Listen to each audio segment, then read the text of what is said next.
Unbound. I am Adrian, and I am your storyteller for this wonderful group of amazing players. And we are back after a bit of a 2-week break. We are down a Do and a Tuxel this week, but that is all right. We shall push forward, and everyone will be okay. So don't worry, Dew and Tuxel will be back with us next week, which is wonderful. So thank you, as always, to everybody who is tuning in and who has been viewing, and everyone who has been following us on the YouTubes and subscribing there, and to all of our followers and subscribers here. Obviously, it's wonderful that all of you are enjoying the content, and yeah, just thank you for being with us. So I'm going to go ahead and go around, and everyone can give themselves a wonderful introduction to their fantastic people. Why don't we start this week with Nos? Why don't you tell us who you're playing and your whole deal? Just tell us all about you. Okay, I'm Nos.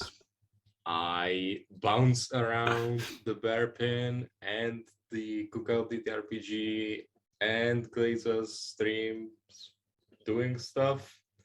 I play Miller, the totally unhinged fighter monk no one really knows. And yeah, that's about it. I am mostly on Twitter at Nosferatu TTRPG. I mostly just shitpost there, so Isn't that just what Twitter's for? Just 9 times out of 10. Next up, why don't we say hello to Di? Hi, I'm Di. I am, you can find me on Twitter at Dichromaniac. You can also see me over on Reclamation, on Cookout TTRPGs, and some other fun stuff coming up, so keep an eye on that Twitter. And I am playing Zashi, the monk that is, well, they're a little hurting right now, but it's going to be fine. It's going to be fine, and absolutely they will not be making pacts with imps. Nope. Not gonna happen. I mean, you know, probably not going to happen, maybe. And next up, why don't we say hi to our wonderful Dom? Hello, I'm Dominic. Just another filthy American doing weird things on the internet. And I'm playing Jock, druid, barbarian, which is a wonderful mix that should never happen. Satyr, and I think I might get to bonk things today. I have a really good feeling. You have a hankering for bonking. Mm. And the fun kind of bonk. Well, I mean, you know, that's not kink shame anyone here. I did say I was a filthy American. And just a side note, huge thank you to Dom and Alex, because our wonderful, beautiful new logo has been zazzified, and it's very, very sexy. So thank you both to that. And Alex is probably not watching this because the poor fella is incredibly sick at the moment. So, you know, get well soon, Alex. And of course, our wonderful, wonderful Ethan. Hello, I am Ethan, and today I'll be playing Valentine, the haunted cleric. Indeed. Indeed, the haunted cleric. And as I said, I am Adrian, and I'm a storyteller here on the Bear Pin, and I lead these wonderful folks through the world of Thala, and I am also the ST on Blood in the Bayou, which will be back the 3rd Sunday of this month, because summer vacation starts for me, and it's a great time. You can also find me over on Kira's channel, The Cookout, so twitch.tv/Kira858, where I play a whole bunch of different things. Check out their YouTube channel as well, you know, give all the love and the supports. And yes, so that's all our wonderful people. We're going to go ahead and transition to a bit of a scene here. So, when last we had played with our wonderful Unifiers here, they had made their way to the sleepy fishing village of Elin and discovered that a whole bunch of crazy stuff was happening there. An ancient paladin had been supposedly resurrected and killed some hags which had been taking children away, only to be later discovered by the Unifiers and their two new companions that it seems as if something else was going on, some kind of aberration that seemed to be made out of a red jelly, red goo, had been mimicking some of these young girls who had returned to the village. Deciding to make their way to the hut of the hags, or shall we say the charming cottage of the hags up on the hill, they had all discovered some interesting things. Coming across an invisible imp that had been the assigned familiar of these hags, supposedly allocated to them by a master who the imp Ipswich was unable to name. Literally unable to, because it was in his contract to never talk about his master in too much detail.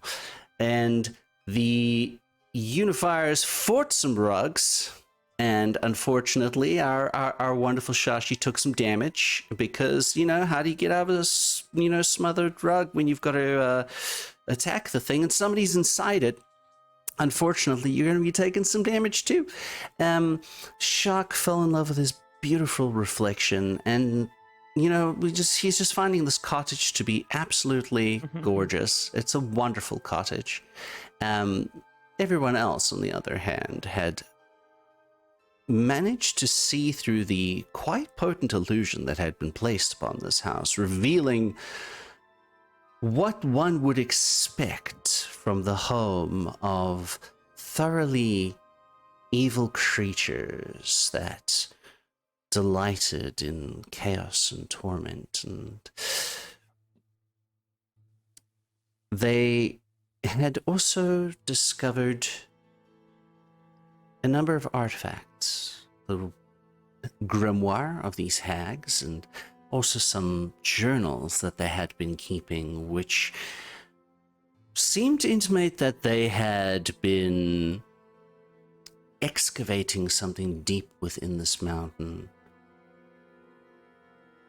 Pictures of large crystals and a sword, which was very familiar to both Valentine and Chuck as being the weapon of the paladin Jalan Mirin, who was a champion of the god of neutrality, Salat. Finding their way into a secret room behind the mirror, which was so very captivating, they had discovered a whole bunch of artifacts and treasures that had been excavated from whatever is deep within the mountain. And as they were deciding how they could proceed and get down into these ruins, the ground began to tremble and shake much more violently than it had before. And is here where we pick up. The ground is shaking. It is quite evident that something very immense is happening in the earth itself. The sounds of the cottage are filled with things that seem to be falling off out of place. Perhaps there are potion bottles that are in the alchemy lab that you had seen, perhaps in pots and pans and such, which were hanging in the kitchen, and other things are falling off and making a hell of a noise, and it is very difficult to stand. I need everyone to make me 2 different saving throws. First, can everyone make me a dexterity saving throw. And second, I will need everyone to make a wisdom saving throw.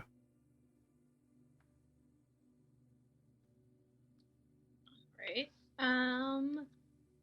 So the dex was a 10 and the wisdom was a 11. All right. Chuck? So Question.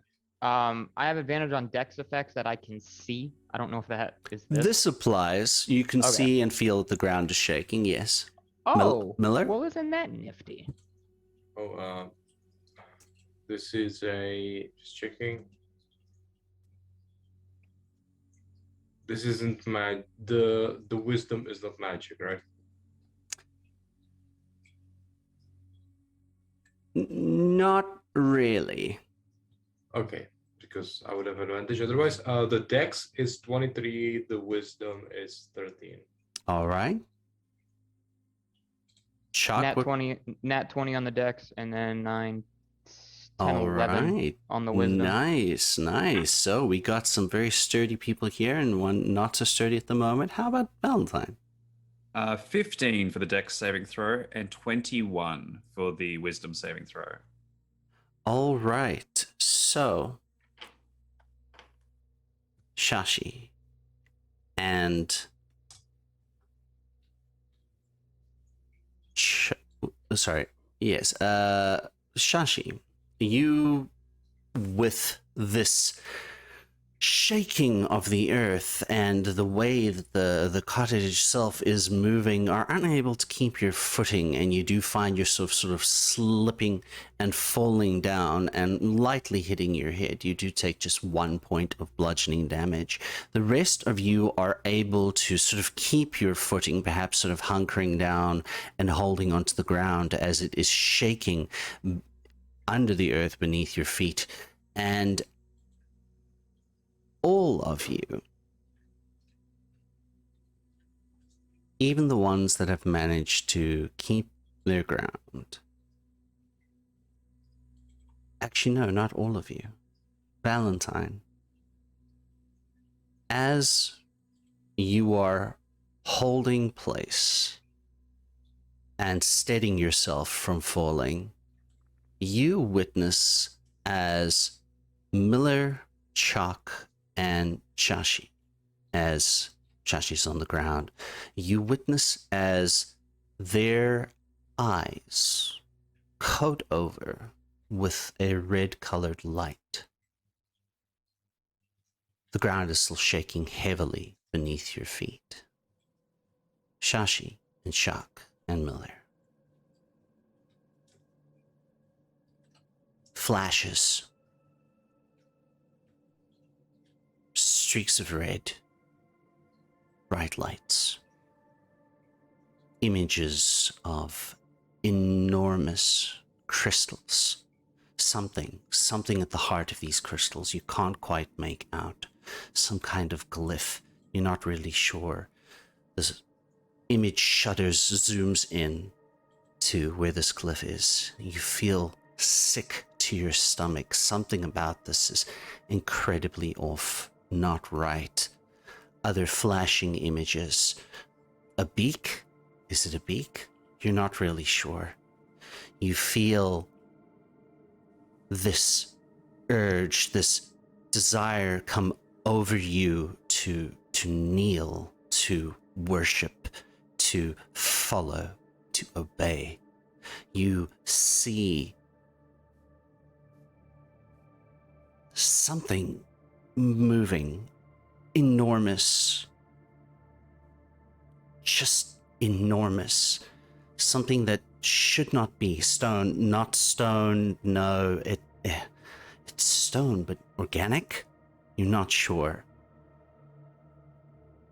And you see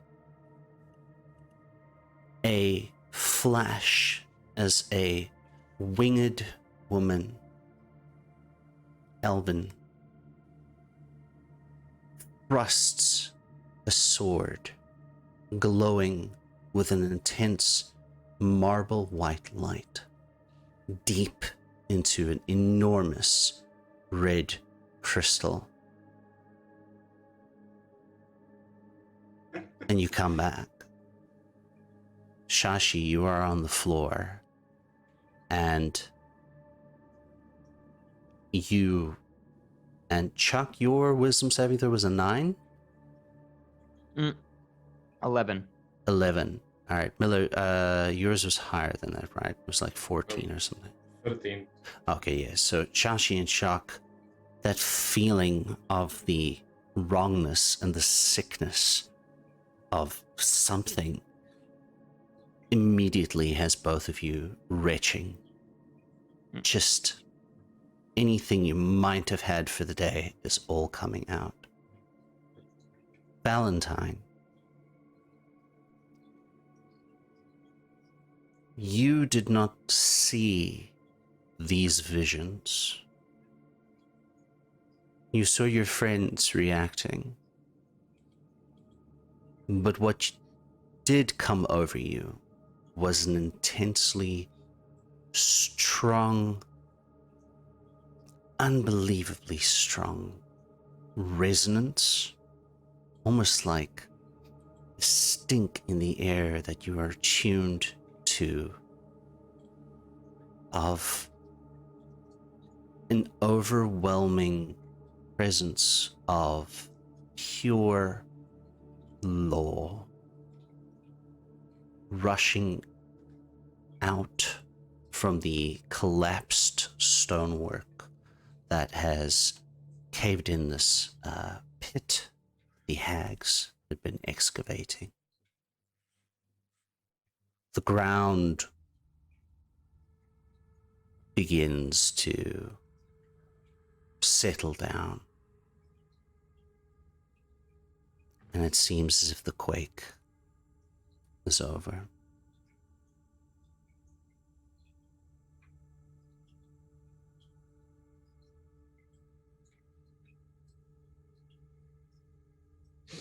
Correct. So we saw the ones that saw the vision involved some sort of wrongness, and then a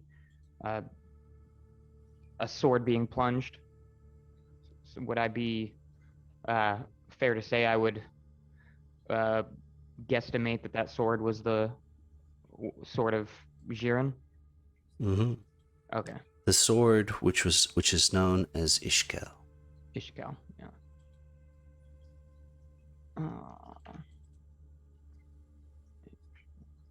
I forgot to roll the saves there for Zalas. I actually think he might have. No. So Zalas also succumbed to these visions. Yeah, Sashi's gonna look up and say, there's something here. I don't know if it's in this place. It's a memory of this place. Something.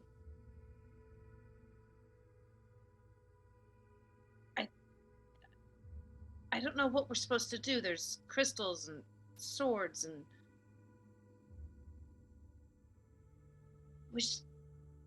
there's something important.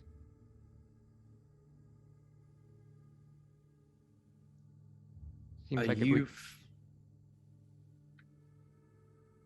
I was going to say, are you feeling all right? No, absolutely not. Huh. Did you not see it? See what? The woman with the sword and the crystals and The wings, some winged freak with the sword. Fuck, I hate this. You're beginning to sound like the girls that were kidnapped. Huh. perhaps it's not unthinkable that whatever this is has gotten into my mind, but also maybe this will give us answers. Or whatever the fuck it was that we just saw. I don't think we have much time. If that quake was anything to judge by, I'd say whatever it is down there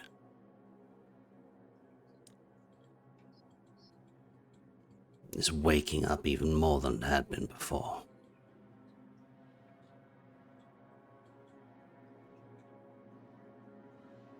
Tuxel sort of raises her hand and she says, so I have this thing. I haven't tried it yet, so I didn't bring it up before. It's new. I haven't really done it yet, but I think I could, like make a little friend come, and maybe our friend could, well, maybe not so little. It's quite big. They can be quite big, but I think maybe I can help us get through that hole.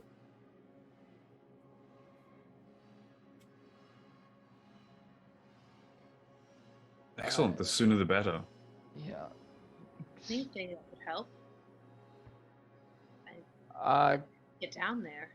Adrian, is the state of this obstacle, Yes. is it, there's probably a different word for this, but I'm going to use the one that I can think of. Is it like porous, or is it like sealed? If that makes sense. Like, is it rigid enough that there is egress, or is it like rubble to the point that it is just like almost like airtight?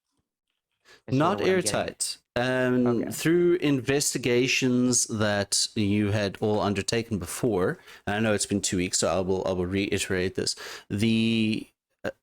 What you had gathered from this is that they had begun to excavate some kind of pit or way to get down to whatever is down there, but the creature had come back in through that hole, and in its escape from the attack by all of you, perhaps, had knocked in some rubble that had sort of wedged itself in relatively deep, but you would be able to dig through it by yourselves, but it would take probably a full day, if not a day and a half.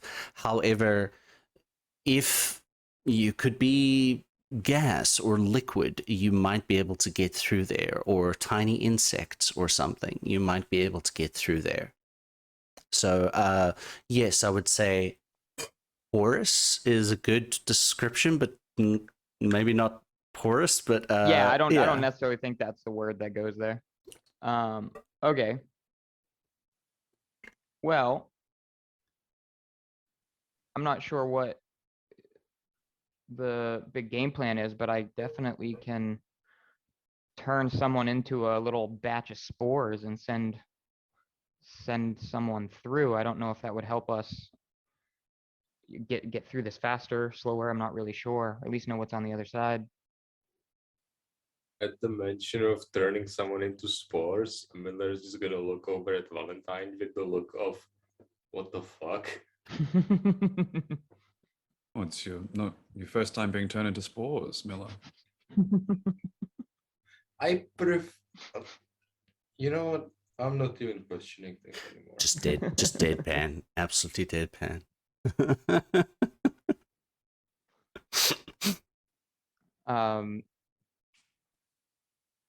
I don't know if maybe getting over there and then digging for it.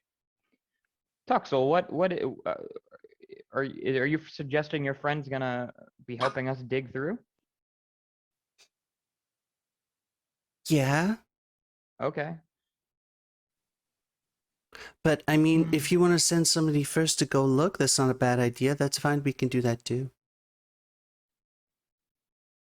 Well, if somebody wants to volunteer, I also could go.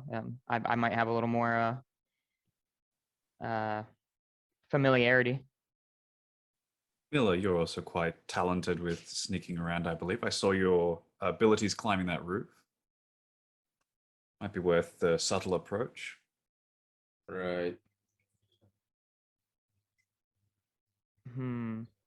1 second here. Maybe I can. Correct me if I'm wrong.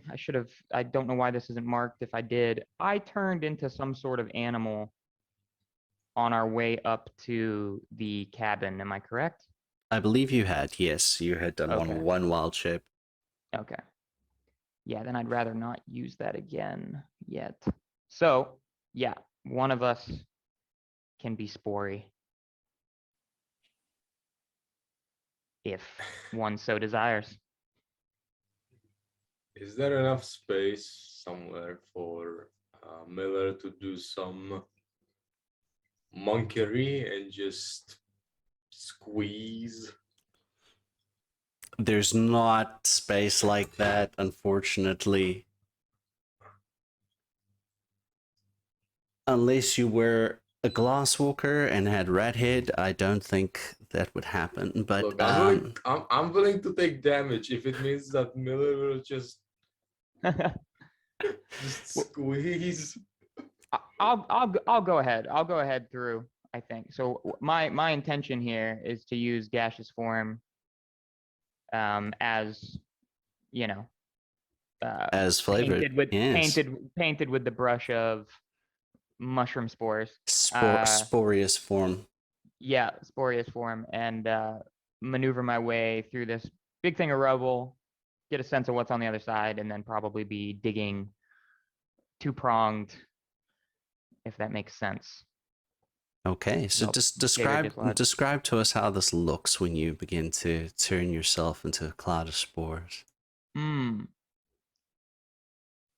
So I'm imagining that maybe the so in case it isn't been clarified yet, his staff is integrated into his arm when in use by horn-like mushroom growth that comes out of climbs down the arm and then into the thing. So into the staff, which then gives the staff a look of a battle weapon or a battle axe rather than a typical what you'd expect of a quarterstaff.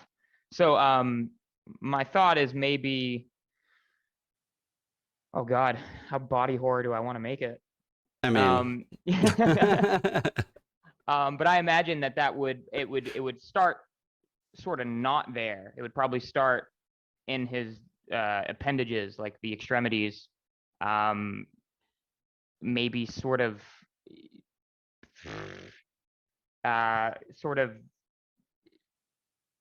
collapsing into him, and that would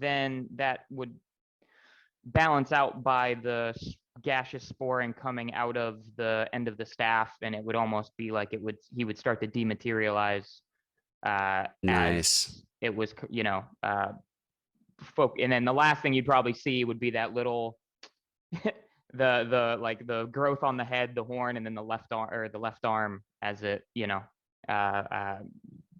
disappears into the wonderful sporous hive mind of fungal kingdom. Fantastic. Yeah, and then I want to move through this rubble. All right, excellent. So at 10 feet a second, or I think there's whatever, 10 feet around, whatever the 10 feet around. All right. Yeah. So you begin to move your consciousness in this cloud of spores through the cracks and through the holes, and not finding obstruction as you would if you had solid form. It still takes a while, maybe a little bit less slow than that, but you would judge that the amount of rubble that's been sort of wedged and caved in is around 30 or so feet of actual cave-in rubble, where you eventually pop out. Well, not necessarily pop, the clouds of spores reform into a more coherent cloud on the other side. And you can see that it looks as if some kind of rudimentary lift of some sorts, elevator of some sorts, had been installed here by these hags, and it's not functioning, obviously, because of the little cave in, but at the base of it, you go forward into what seems to be a straight enough corridor that is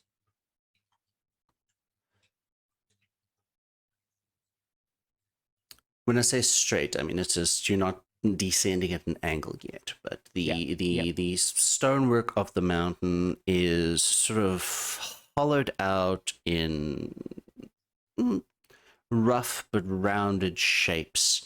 And what you do notice very occasionally is that there are little blobs of red streaks or red smears,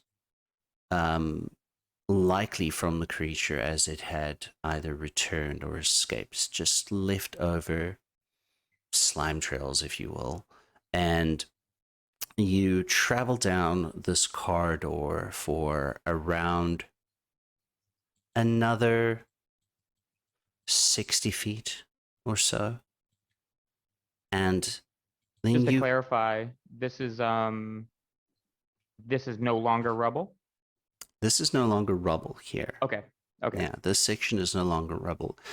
Occasionally, from this earthquake that had happened just now, you can see that there are some pieces that have fallen out of this, what would I call it? This entrance into the mountain that had been formed by these hags. So like a boulder or something slightly blocks your way, but you know, it would be nothing impossible by someone not in gaseous form. The point after about another 60 feet that you come to actually seems to be kind of like a stone wall of sorts, but rounded and almost looks like it might be stone, but it is what would be the word for it? Sort of wave shaped a little bit. There's no light in here, so it's difficult to see, but you have enough sense about you to get a feeling of what this might be. And you're not entirely sure what it is. I would say give me an investigation check.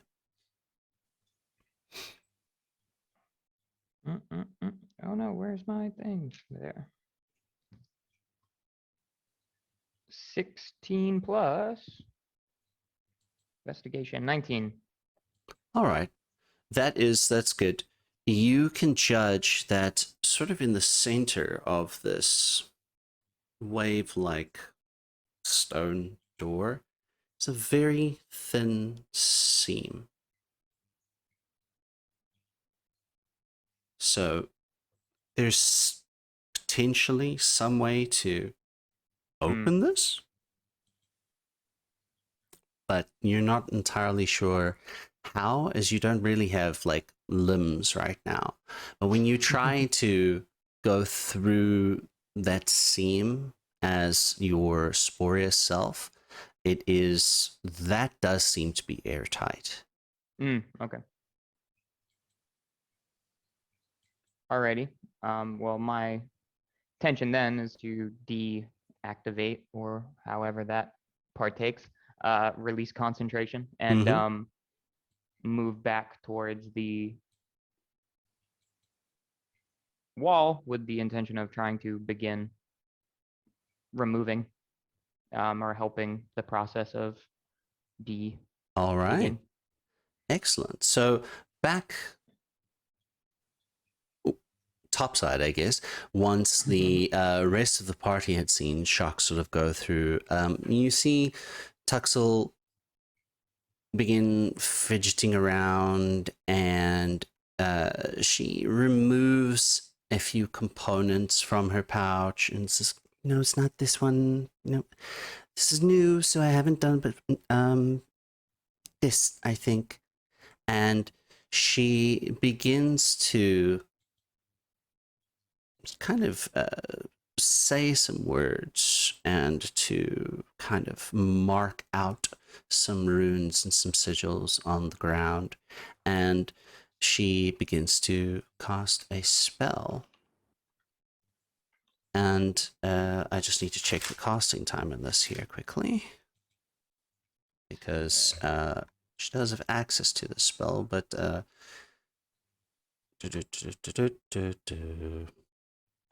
one moment, please. I think it's one action. Might be a minute casting time, but I have to. Give me typing.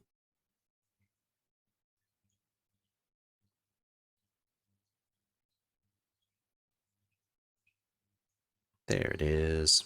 Yeah. So it takes about a minute, and you begin to see in the sort of stone floor of this room, which is part of the house, parts of the actual material of the room seem to start coalescing and sort of shifting and forming together. And there's sort of a sound as this being is summoned before you, as a rock elemental, an earth elemental has been summoned by Tuxel. And so she says, so, you know, as long as we don't hit him, he's friendly, and he can sort of like bash the ground in for us. If that's okay. That's more than okay. And Tuxel sort of like flitters up to him and sort of like bonks him on a non-existent nose and says, okay, so just like you bash the floor in or whatever. And the lumbering earth elemental makes its way and partially merges into the ground as it begins sort of bashing. And Chuck, from where you are now, you can hear this intense bashing sound of something quite large under there. As you are moving or trying to move some of the pieces of the rubble out of the way, there is a resounding crash, and I'm going to need you to make a dexterity saving throw. All good with me. Dex saving. Once again, is this one I can see? What is that? You can see it, yes. No. 10 plus 4, 14. 14. You mostly get out of the way, but the corner of a large piece of rubble does sort of like hit you on one of your sort of like satyr hooves. So you do take a little bit of damage here from falling rubble. 4 points of bludgeoning damage as this thing kind of, you don't have toes, but you know, it essentially, a large rock just fell on your feet. Stub my nail. Yeah, stubbed My your big nail. nail. But the bashing sort of like continues, and Chashi, you hear a little whisper in your ear, and no one else can hear this. And it's a voice that you recognize. And it says, well, just be careful down there. Hope you know what you're doing. Like I said, my contract's in the bag, so if you need my help, you know, just sign it away. I'm sure everything's fine. You know, like I said, might get a promotion, but, you know, it's up to you. I'll leave you be.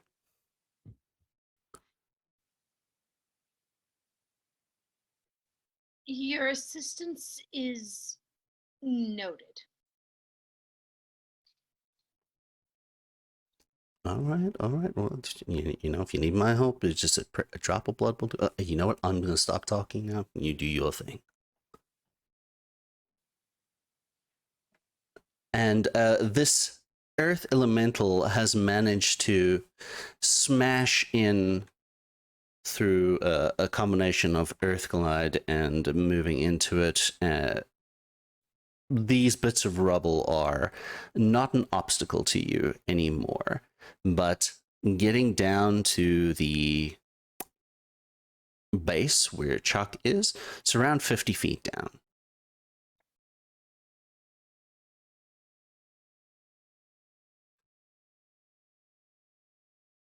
Well, I suppose we should find something to tie a rope to. Oh. Hmm.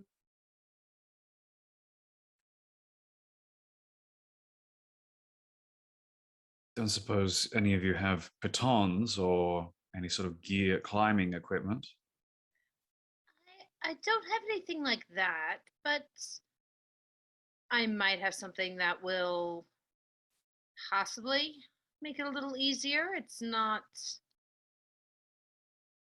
necessarily what anyone's used to. DM, Mm-hmm. can I? So I have this tentacle rod. You do. And it's, at least on the attack, it looks like it's 15 feet. Mm-hmm. Would it be, could I essentially use it as 15 feet of rope to maybe cut this drop from, 50 feet down to 35? I could unleash over the tentacle rod, have a bunch of tentacles, and we can all slide down, and then Absolutely. a little bit less awful. Absolutely. Excellent. Because I just want you to use your tentacle rod. I want to use my tentacle rod too. Thank you. Yeah. So Zashi The pythons stay in the bag. pulls out this cylinder. About yay big, about a foot big. It's got it's gold. It has some intricate sort of design on it that it looks sort of like the ocean waves, maybe a little bit of kind of tentacly on it, and Mm-hmm. they hold it up and flick a button, and all of a sudden out of one end comes a series of slimy, writhing purple tentacles. Pixelated. No shape. This could help. Melika looks at it, says, "Is this one of those situations where you say you do you, and It'll I help don't with the judge?" I'm just gonna fly down. I'll see you all later. Tux will just let us know. How many feet is it? 50 feet. So there is no chance that Melika can just jump down and land it. Monk shit. Well, No? what level monk are you? He is currently a 7-level monk. I believe monks have a no fall damage thing, like a slow fall kind of thing. Slow fall. I've got slow fall. Let's see. I don't know what level I got. 4th level. Yeah. So if you have at least 4 in monk, you should have slow fall. Yeah, I'm trying to remember how many feet it is. It's something ridiculous, like 5 times your monk level or something stupid. If you use your reaction, when you fall to reduce any falling damage you take by currently 35. Mm-hmm. So can Miller just jump? Because he would probably just jump looking at those tentacles. You can. Yeah, Miller's just like, yeah, I'm not touching that, and he's just gonna step over the edge just casually. Sure.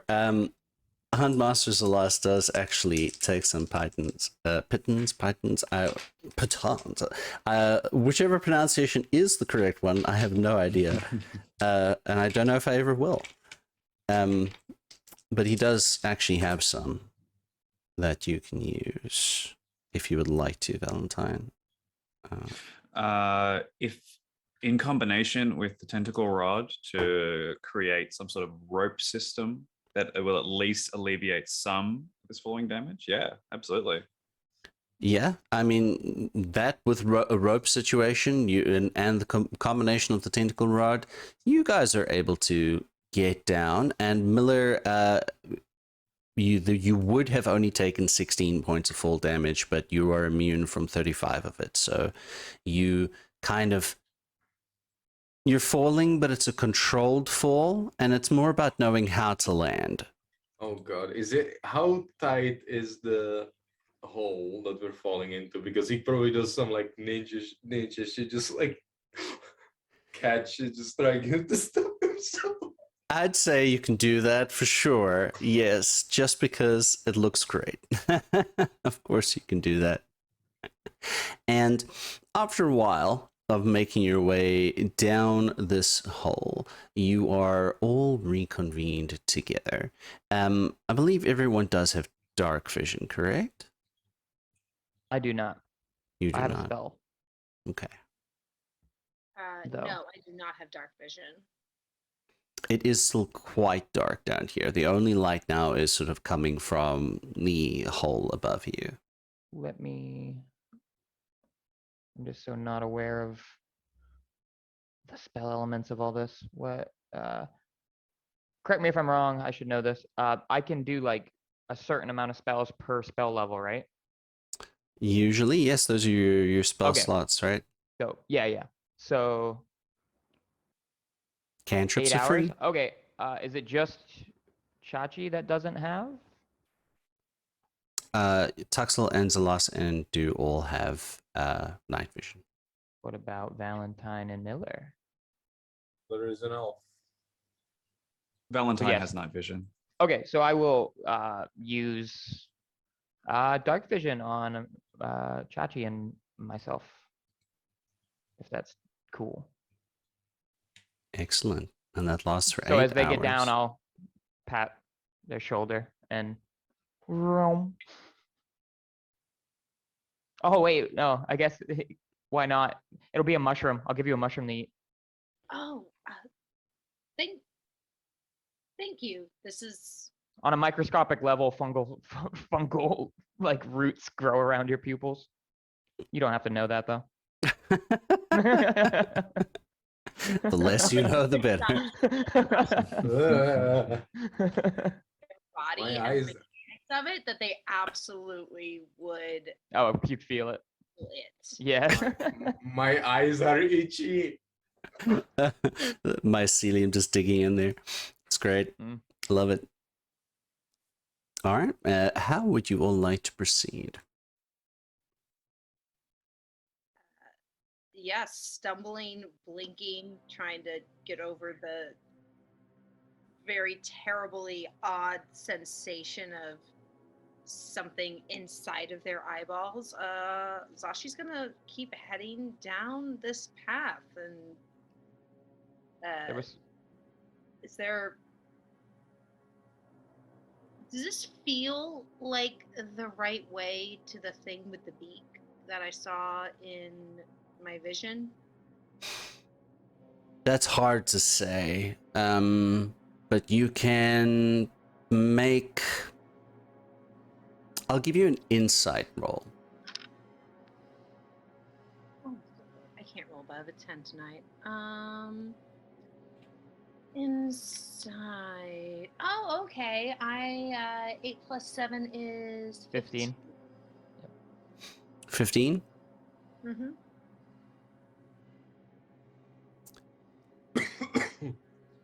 Possibly. Your logic based upon the snippets that you'd seen in the vision and the drawings that the hags had made of whatever structures were down there seem to indicate that this is probably the right way to go.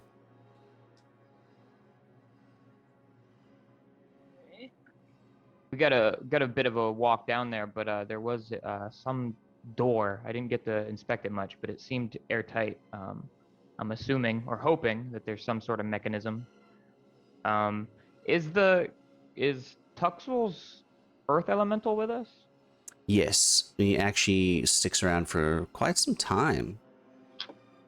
You'll stick around for an hour. I make a side glance at him and then finish rubbing the scuff on my hoof. As we walk, Manor is just gonna kind of talk to the group while not looking at anyone in particular. Says, "So is this how it always goes with you guys, or is this an exception to the rule?"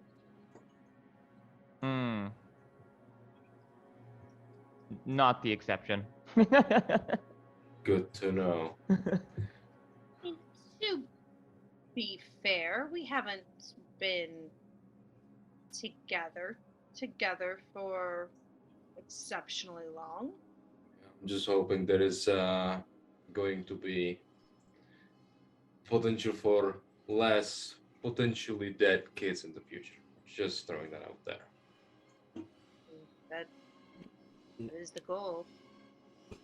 We wouldn't be doing our job if we didn't at least try. Zala sort of pats you on the shoulder. Eventually, after a bit of a walk, you do come to this door of sorts. The rock is clearly different from the surrounding rock of the mountainside. And Chuck points out the seam that is sort of in the middle of it. Is anyone here proficient in nature? Yes, I am. All right, so Chuck, if you'd like, you can make a nature check for me. I would. Ooh, 25. 25. Now that you're closer to it and you have cast the dark vision spell upon yourself and Chachi, it's actually a lot easier for you to make out various different details. And while this substance in front of you is definitely rock-like, it has that sort of grayish blue that you find in some slate, but there's something about the formation of it does not look as if it was carved. Nothing down here would erode in a pattern like that.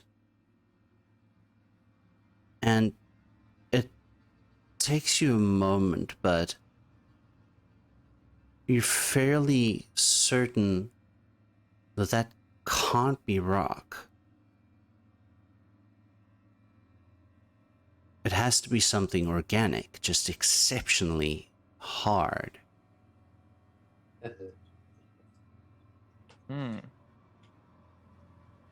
What? I guess I might I give a little dun dun dun dun dun knock on it, and I think this might be organic, maybe living. Chuck, please make a wisdom saving throw for me. Oh boy. Miller was about to say, "Don't lick it." Always. That's my job as a satyr. Is this spell or magical effects? It is not. Advantage? Okay. Oh, it's all good though. Well, maybe. You said what saving throw? Wisdom. 20. Dirty 20. All right. So you sort of knock and intend to do the whole kind of knock on it. But the moment your hand touches the stonework door, there's a pulse which runs through your mind. And this is something that is oddly familiar to you, but it's different. Very different, but there's a connection point here.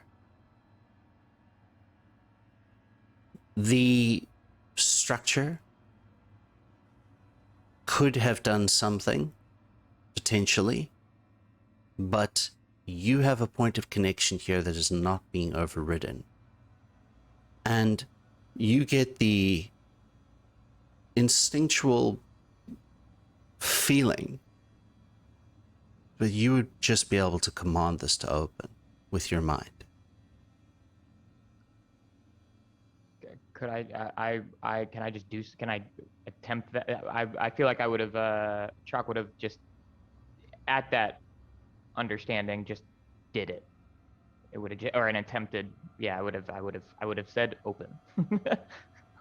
Or, mentally. There is a sound as the structure opens that is kind of like a shifting of plate on plate, but also slightly wet, but not like super, as if it's more like a lubricated kind of wet. So it's not like a squelch. It's as if something was moving across something else, but had I guess if what would be a good way to describe it? If you could actually hear what it sounds like to blink, that would be the sound. I see. You thought it was gross we were messing with mushrooms. Now we're about to enter a cloaca. But this structure opens and you see before you another sort of hallway in a sense, but it is fashioned in a series of descending stairs. Everything has the same structure of this organic stone, and there is a bit of light that you can see that comes through places in the walls on occasion, and it is a very light red.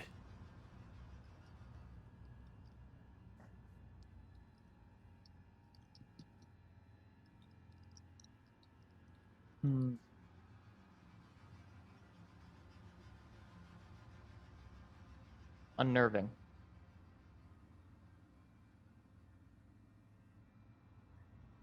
Is the light that's coming through, how do I word this? Is it like spotlighting different? Like, is it like shining through into the way through, almost like Catherine Zeta-Jones dips through the lasers?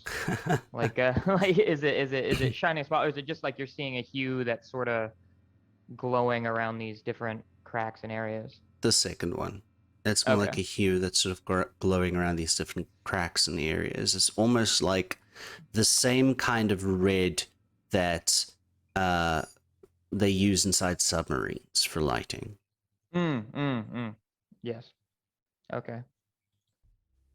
And there are these steps that descend down. Shall we? Absolutely. Haven't come this far to stop now. I guess I'll head in. I'll take point. I'll take that first step. All right. Let me just write down a marching order here. These steps are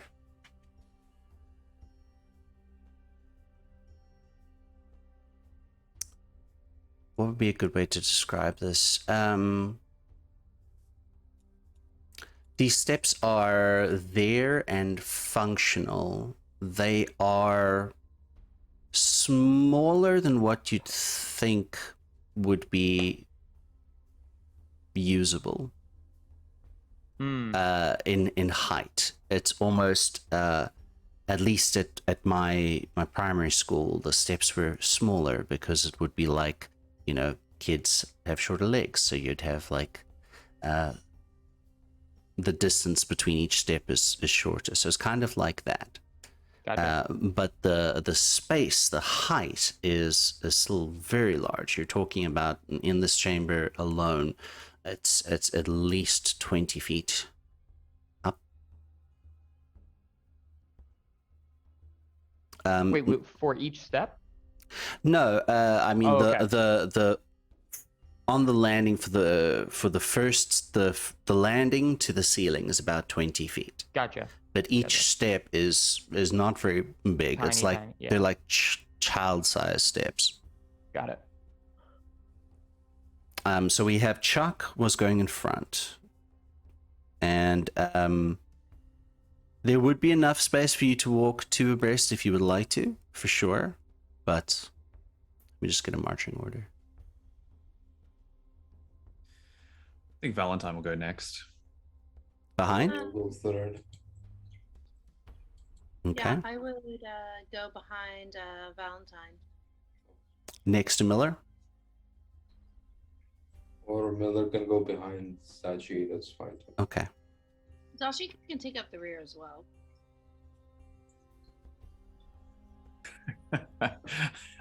I have all right. I understand so I'm you were rude. a 12-year-old. I am so sorry. No. So Chuck I'll- is definitely first. Yes. Chuck is definitely first. So I'll take Miller third. Shashi, do you want to take up the rear, or do you want the others like Zalas and them to take up the rear? No, you know what? I think Zashi would be fine taking up the rear, sort of making sure that everyone is safe going in. Okay. So after Miller, I'll put Tuxel, who is flittering sort of not necessarily behind, more like kind of above Miller, basically.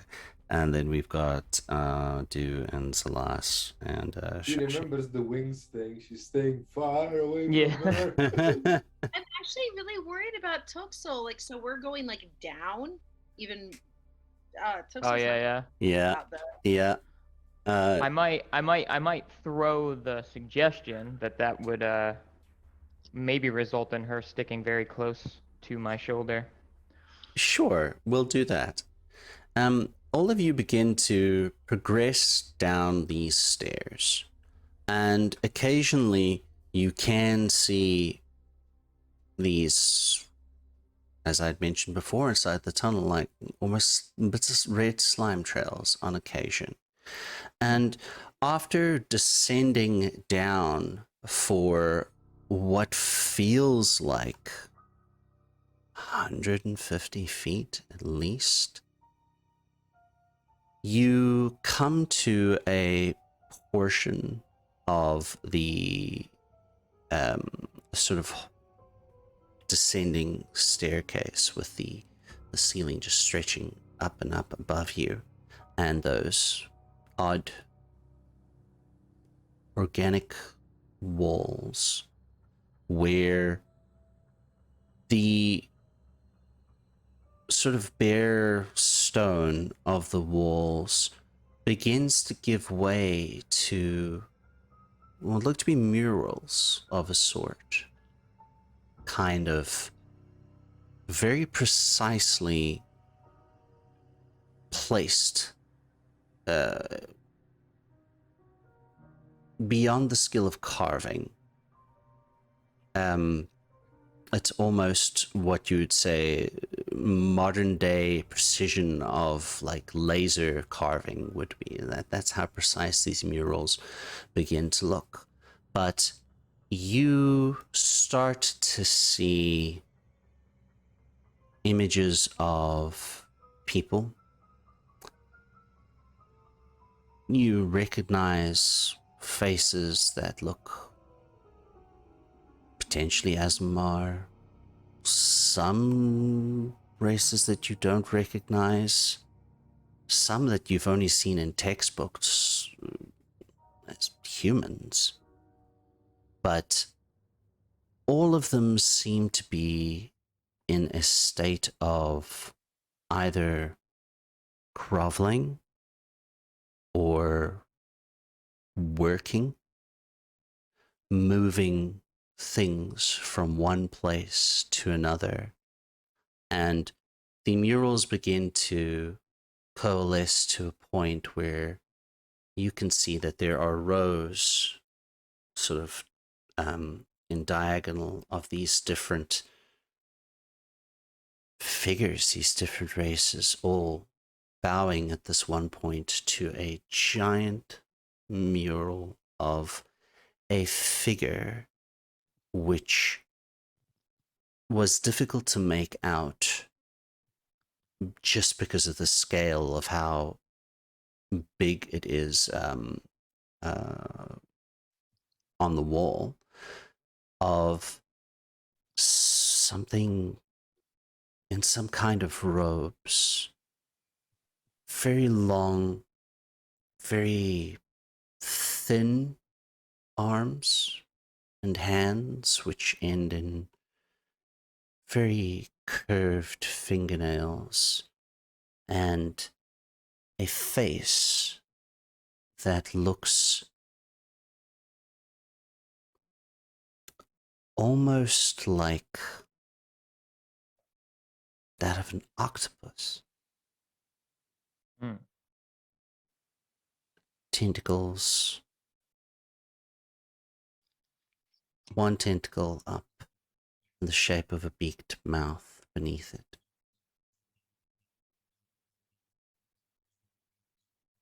And as you come down, these scenes are portrayed more and more. Everyone make a perception check for me. Yeah, I have a lot of questions. Oh, thank God. Okay, so that is 21.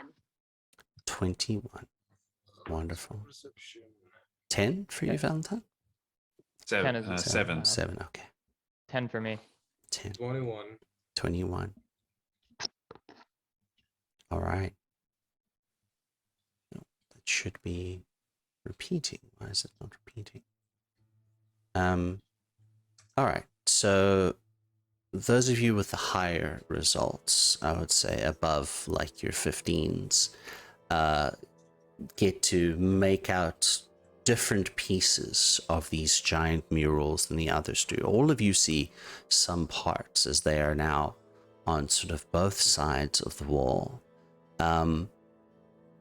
In general, they are figures, more of these different figures that you have seen, these beings which seem to be floating with these cloaks and these octopus-like faces with these beaks, commanding creatures, and them building things. Those of you above a 15, also make out what appear to be different stars which are on the walls, and images of exceptionally large shelled constructs flying near these stars. Depictions of different spheres, different worlds.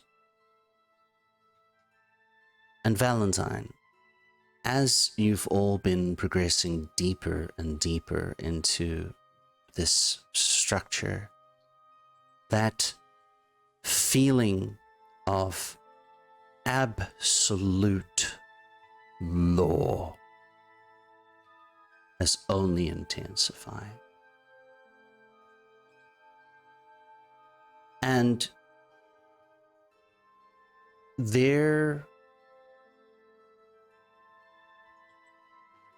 at this point, this is what you see on these structures, on these carvings. Eventually,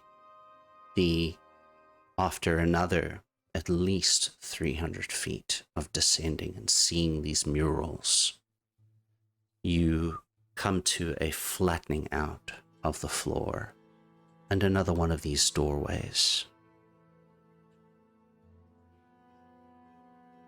Ashashi, I Anyone believe you else had read some that? questions. Yes. So, looking at this artwork, Hmm. so intricately displayed with tentacle face creatures. Hmm. Does this seem like my guild leader? Does this seem like something related to him? Different. Okay. Definitely different. I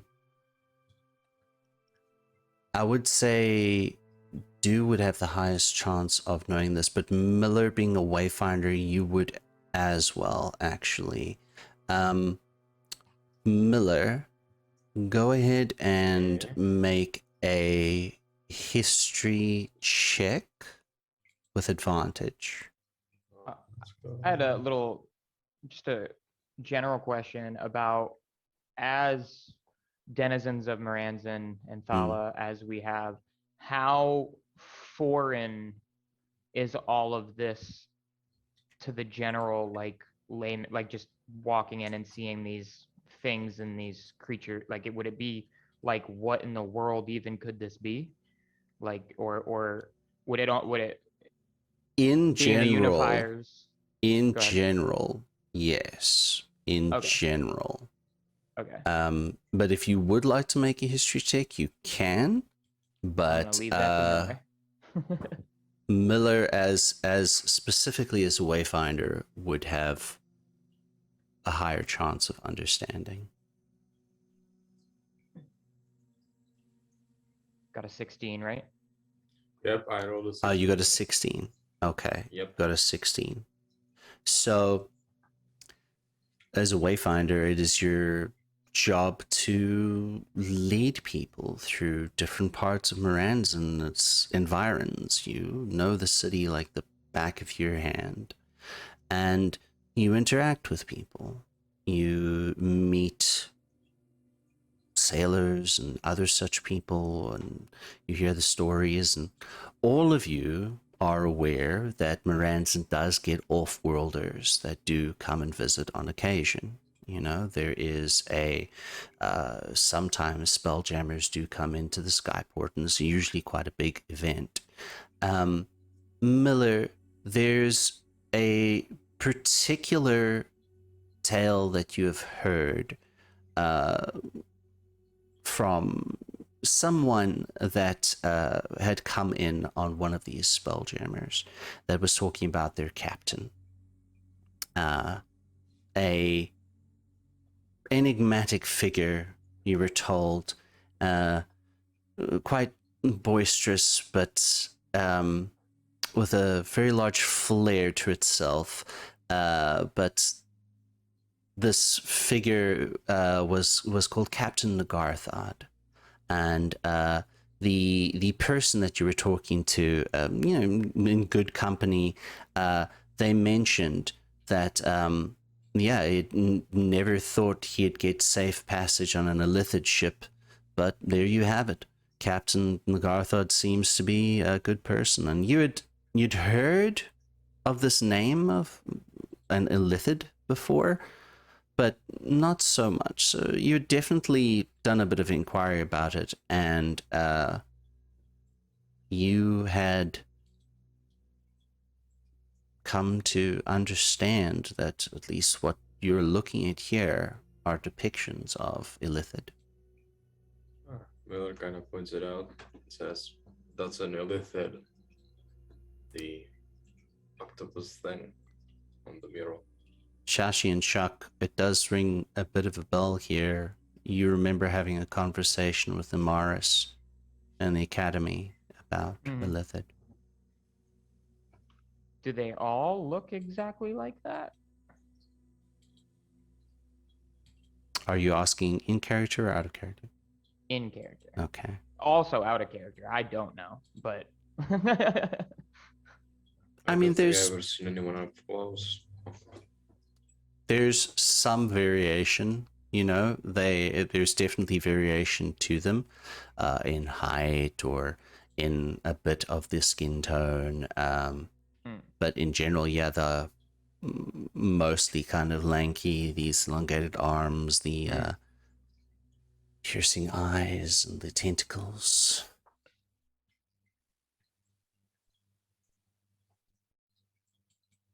not what I was expecting to see, especially not on anything this old, careful.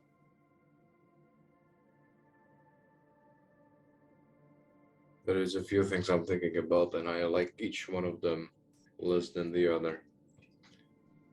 Agreed. I don't know much about these creatures, but they seem like they're bad news. I only know of one. It's a captain of a ship, an off-worlder. From what the sailor told me, they seem like a decent kind. I'm not sure that applies to everybody though, considering the imagery. Yeah, dead kids don't help either. No. I'm still hoping we can find them.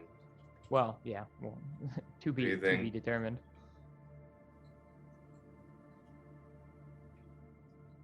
Well, that's always an option. We go and try to find out more about them and see what we can do you think? They seem, this is just guessing based on what I've been experiencing, their forte must be some sort of mind manipulation. I feel like that's sort of been a pattern since we've arrived here.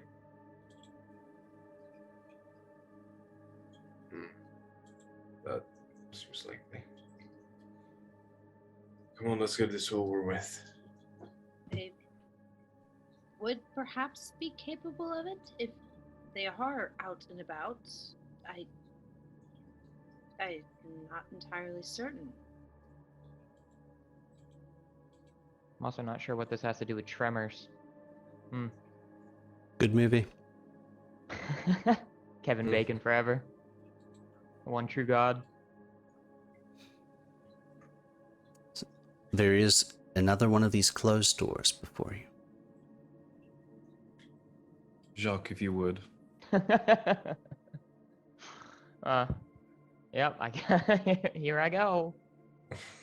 All right. Oh boy, here I go licking I doors again. kindly and politely ask the cloaca to open It does not.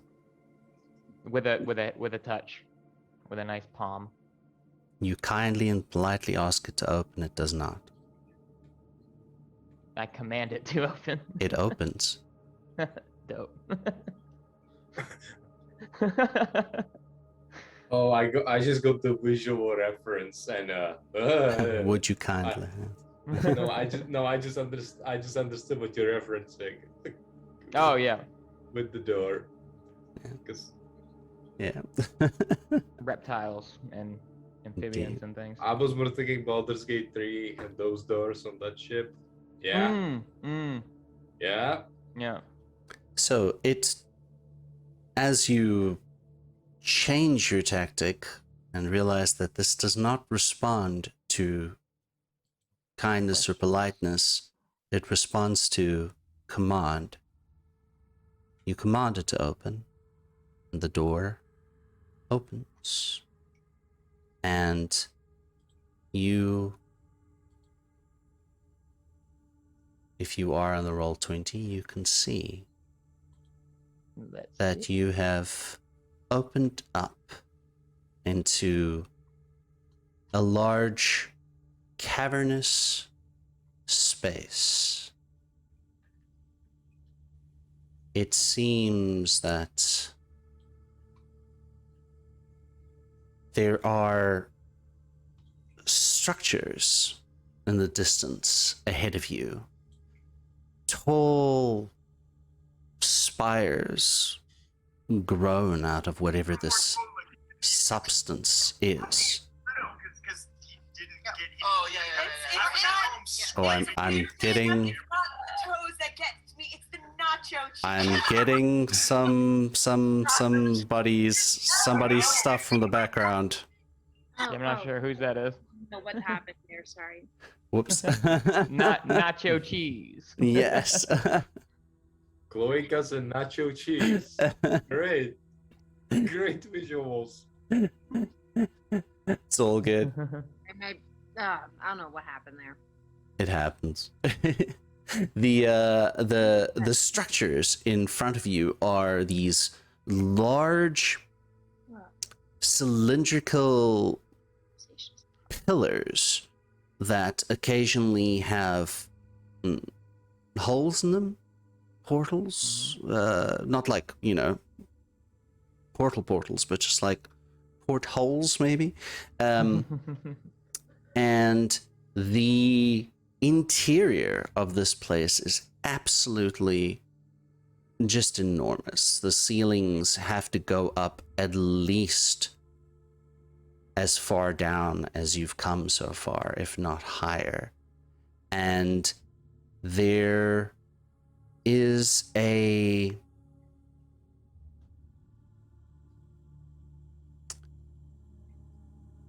really odd scent in the air, one that you'd all smelt before or had been pointed out to you, is that stink of sulfur.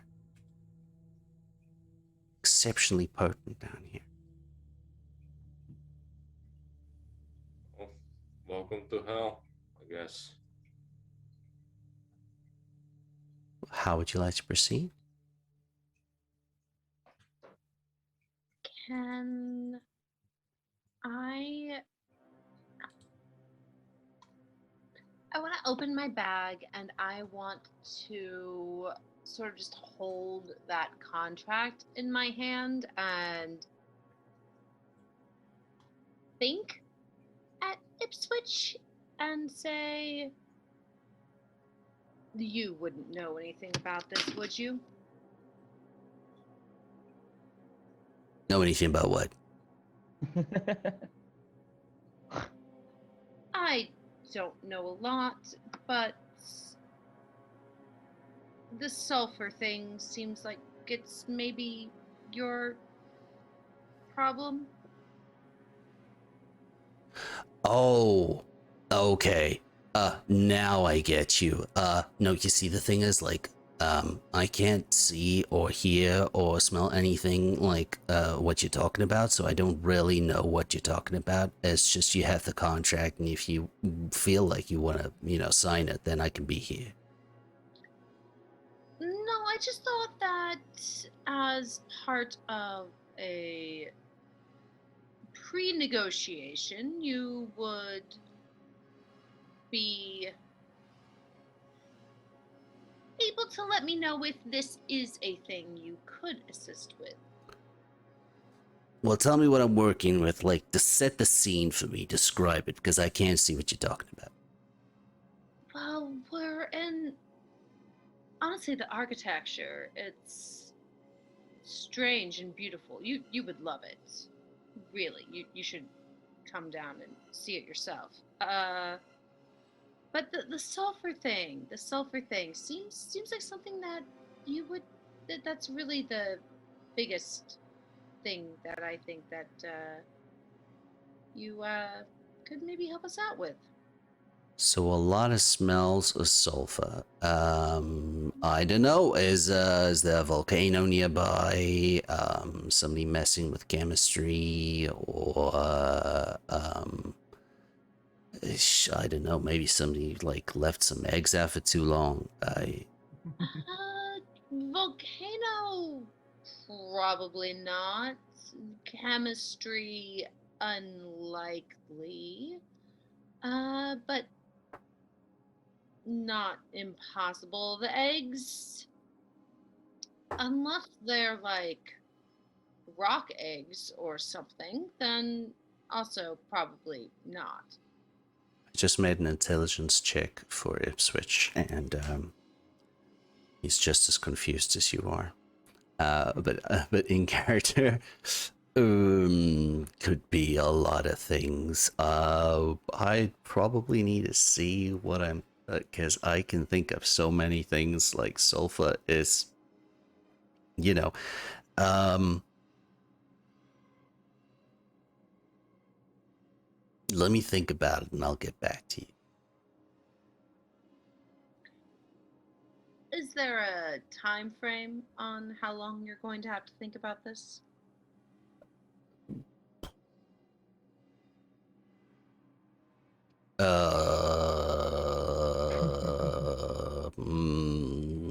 Give me an hour? Question mark. We could take an hour. Okay, I'll see what, but you know, this is just gonna make the contract more lucrative in my favor. You know this, right? Consider this an advance in good faith. Make a persuasion check. Hmm. Hmm. This one will roll last time. No, and then of course the next time around it did not. Persuasion. Oh no! Oh God, no! That's a 3. I'll think about it. Ugh, I'm sure you will. By the way, all of you don't hear this as this is happening in Shashi's head. I'm just speaking out loud. It's fine. But yes, Is there any visible light sources? there is that dull sort Red of glow? red glow to everything, but Okay. you are able to move in and inspect things. From what you can see, this cavern is very large, very open. There are various different paths you could go. Yeah, I wanna. Let's do that. Let's move in far enough to get a bearing on, where we could go, what paths there are.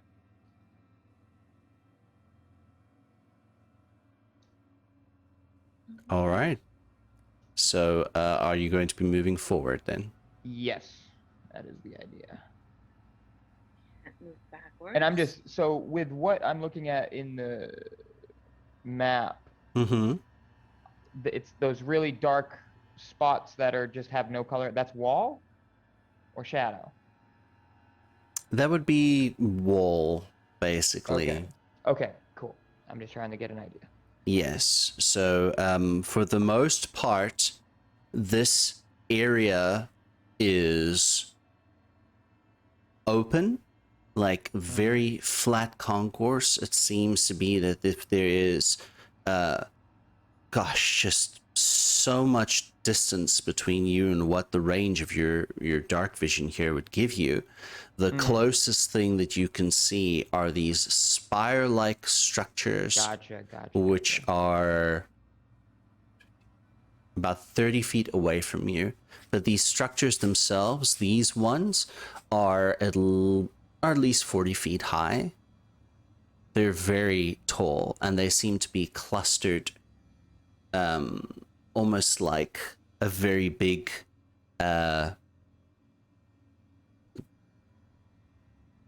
what's a good way to put it? Like a cactus with many branches or anything growing out of it. Do I see, looking around, any signs of life otherwise, like insects, anything like that? You can all make a perception check for me if you would like to. Does passive perception come into effect here, or just a perception check?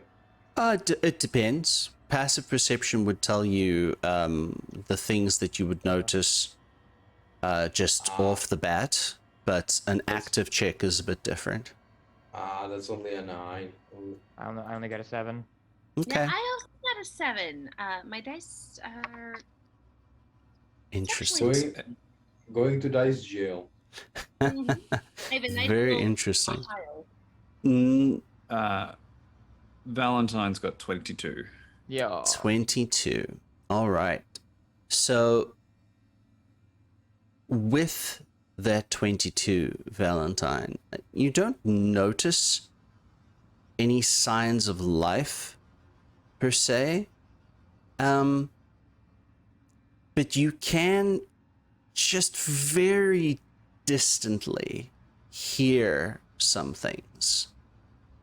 But it's kind of difficult to make out.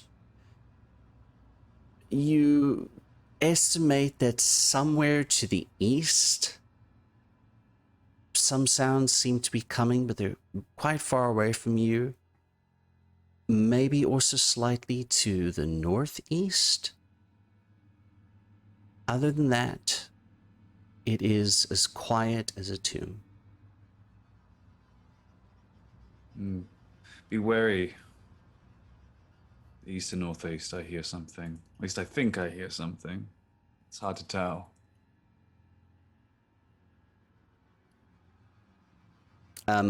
If you do want to move your characters, then you should be able to. And then I can describe more of what you would see as certain things open up. Okay. Would you like to go towards the sound or away from the sound? That's my question entirely. Hmm. Away from the sound doesn't seem like it's going to bring us any answers as to what this place is and what's happening. My thoughts as well. I suppose we should be heading this direction then. So, Valentine, as you begin to step out into the chamber, your vision picks up even more of these structures, sort of in a central open space, larger than the ones which you have come to the base of. And they are very uniform in design. They seem to be grown out of this organic stone element that is here. And they have these sort of circular holes in them at different points. It looks, we're going to roll on your perception check that you had there. It does look as if these holes are entrances into what these structures are, but for something to get in there, there's no obvious way that they'd be able to get in other than if they were a flyer. And what you just make out to the west of you as well are, and even the beginnings on sort of the wall faces just here are the beginnings of an even more elaborate series of carvings.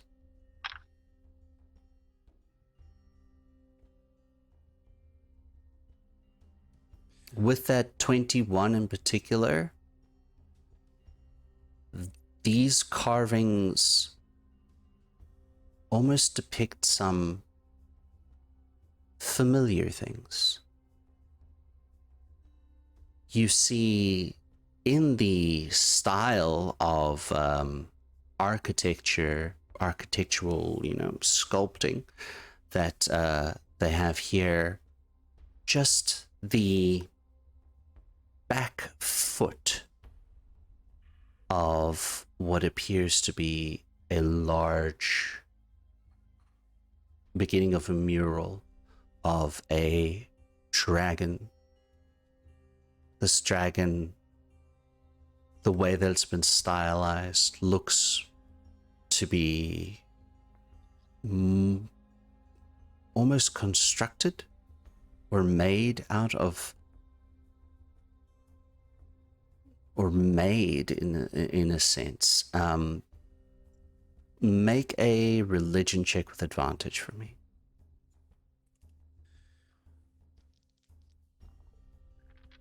That is 18. 18. The artwork style on Thala is very different from what you have here, but the only dragon that you know that is alive but also somehow mechanized is the god of law on Thala, which is, I believe, did I get my names right, even though it's my own world? Yeah, Oban. I think at that, Valentine will just whisper the name to himself in awe at this sort of feeling of law and the depiction of law as well, and then turn back to Chachi and say, "You should observe this. This is quite something." It's stunning. Can I roll like a perception or anything to see if I see anything of the same stuff he sees, or? Are you going to be making your way over to that wall, both of you, or are you just making your way over to where Valentine is? I'll be going to where Valentine is. If he's Okay. calling me over, I'm gonna stand next to him. Okay. You have about the same range of vision. You would, to get more detail than what you see, you would obviously need to go closer to this area to exceed the limits of your here is kind of like a low light, not really like darkness, because it has that sort of low red light, but that's about the extent of what you can see. That same sculpting of that mechanoid kind of dragon god.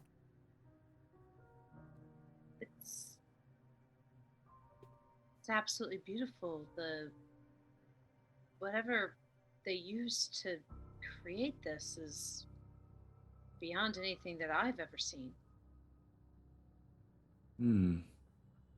We should be wary. Keep your wits about you.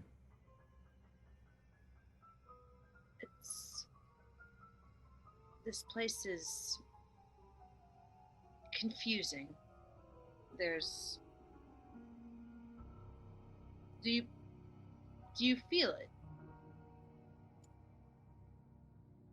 If you're talking about this feeling of order, yes.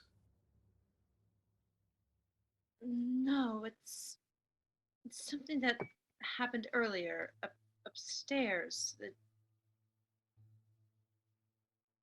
This place, something important happened here or near here or about here, and there's something special, something that needs attention. And I don't know, I feel like it wants mine. And whether it deserves it or not, I couldn't say. But it wants I would it. be wary of that feeling. Come on, we're not going to figure out what it is by standing around. Very true.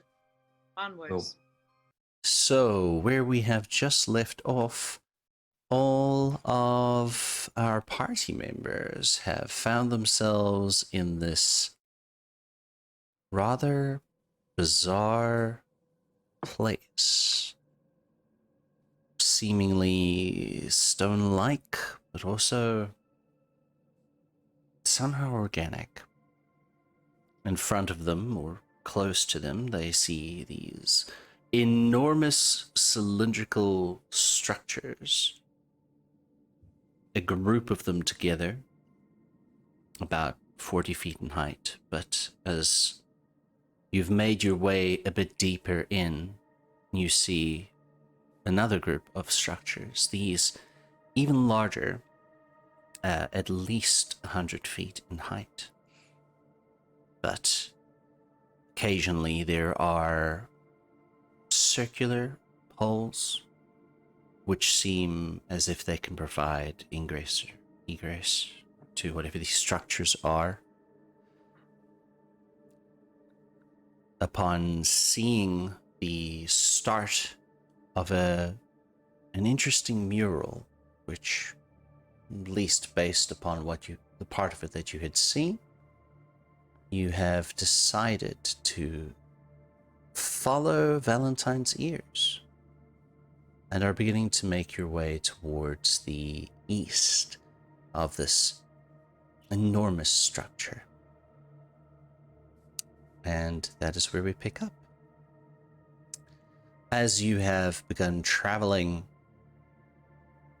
more into this place, you see the beginnings of what look to be two separate paths. One continuing more of a northeasterly direction, and one in an easterly direction.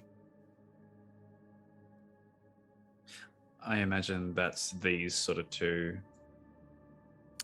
There's definitely, obviously there is the continuation of this large open area more to the north and west of you, past the rather large, enormous structures in front of you.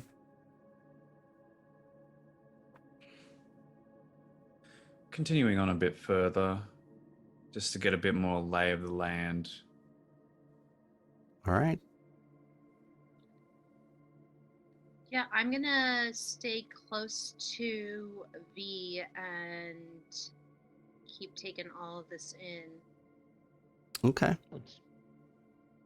The pathways now become more defined for you, and you can see a clearly defined corridor here towards the northeast.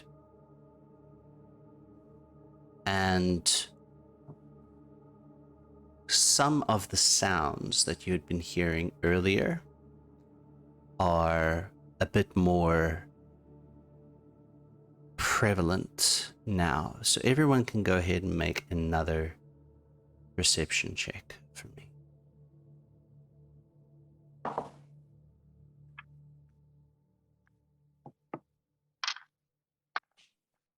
Oh, okay. So, All right, so I 18. I got the 12, but I want to describe what happened on that 3D dice. It bounced off the top of my browser without even rolling and landed on a 5. I got a virtual dice that somehow cocked.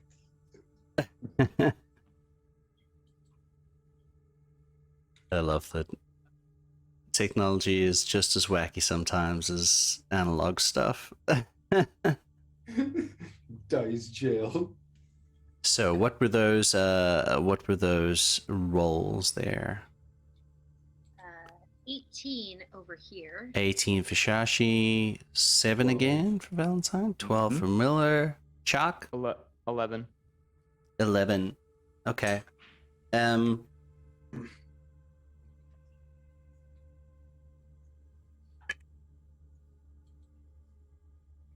You're all beginning to hear some of the sounds that Valentine had been pointing out before, but Shashi, to you,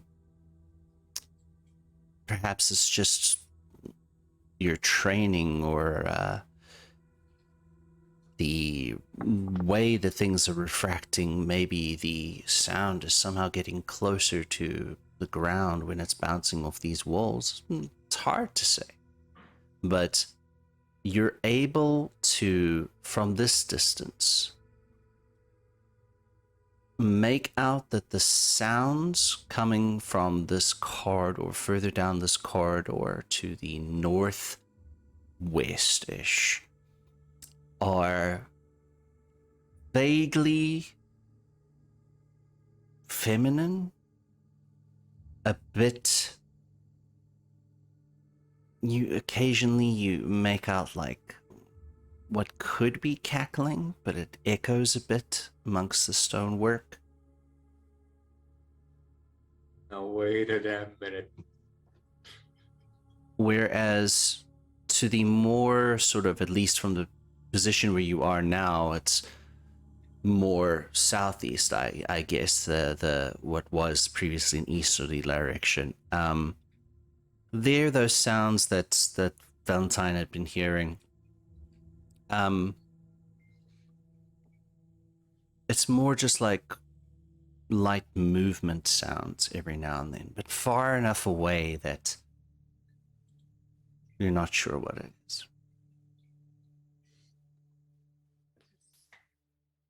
Does anyone else hear that? Huh? You're what? We're not alone here. There's something else. Some things else. They're laughing at us. Laughing at something. You still can't quite make out that much detail, Valentine, but you know, you are certain that you're going in the same direction as sounds that you'd heard before. Only one way to find out, I suppose. I will take the lead and start moving closer towards that sound in the northeast, that cackling. All right.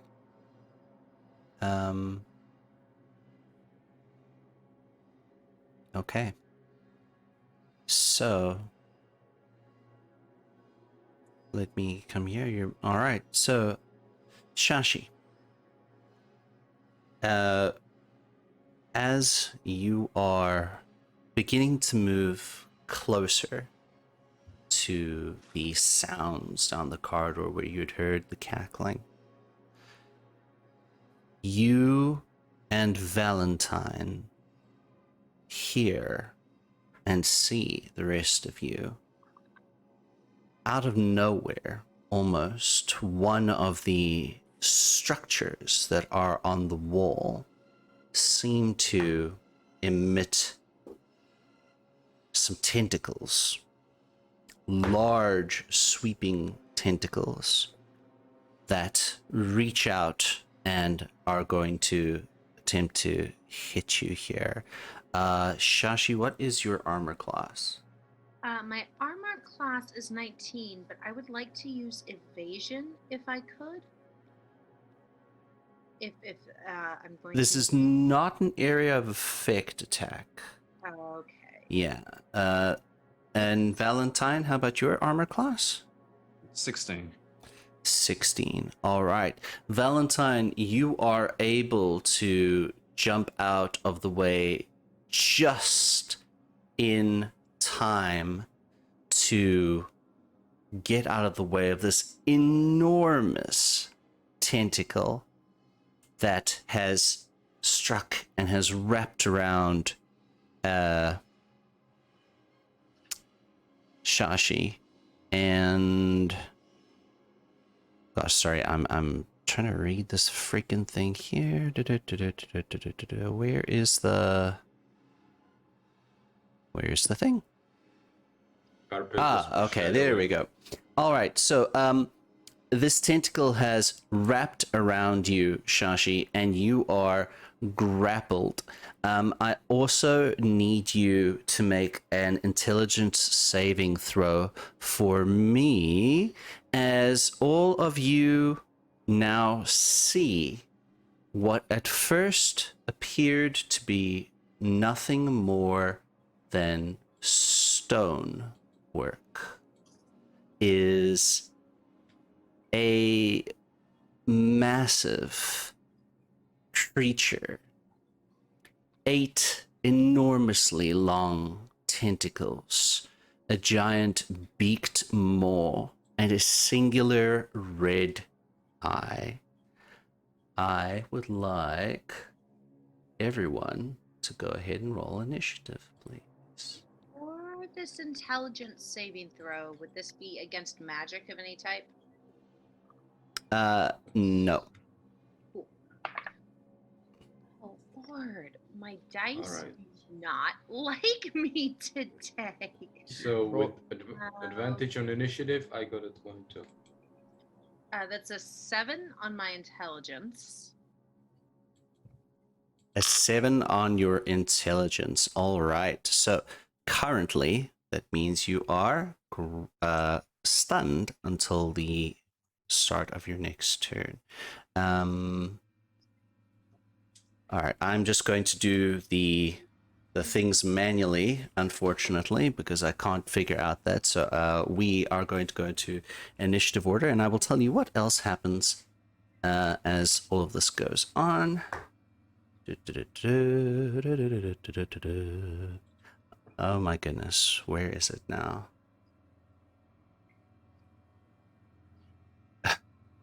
Okay. Well, that's unfortunate. All right. So, what did you say your initiative roll there was, Miller? 22. Because I have initiative on it. 22 for Miller. Chuck? 11. 11. How about yourself, Valentine? 10. 10. Shashi? I also rolled a 10. A 10. Because you're stunned, I'm going to say we'll have you go after Valentine.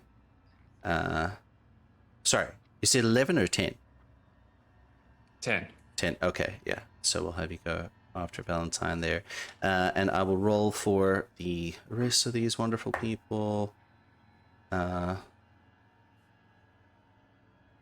Tuxel got a 15. Okay. All right. Cool. So, first up will be Miller, and then it will be Tuxel, who still has about 20 or so minutes left on her Earth Elemental, followed by Zelas, and then Chuck, and Valentine, and Shashi, and do, and then this enormous creature. I have a lot of windows open, guys. If you'll give me 1 second here.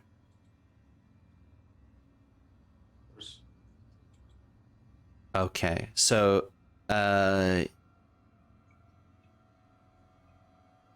right, excellent. So Shashi, before we get into the actual initiative order, Shashi, this enormous monster sort of makes itself visible by moving or opening up its eye, as it was a part of the wall here. Its tentacle has wrapped around you and has grabbed you and pulled you in, but seems to be releasing some kind of chemical from its tentacles that momentarily has you stunned, and it pulls you up into the air 25 feet directly towards you. And it does take a bite attack against you,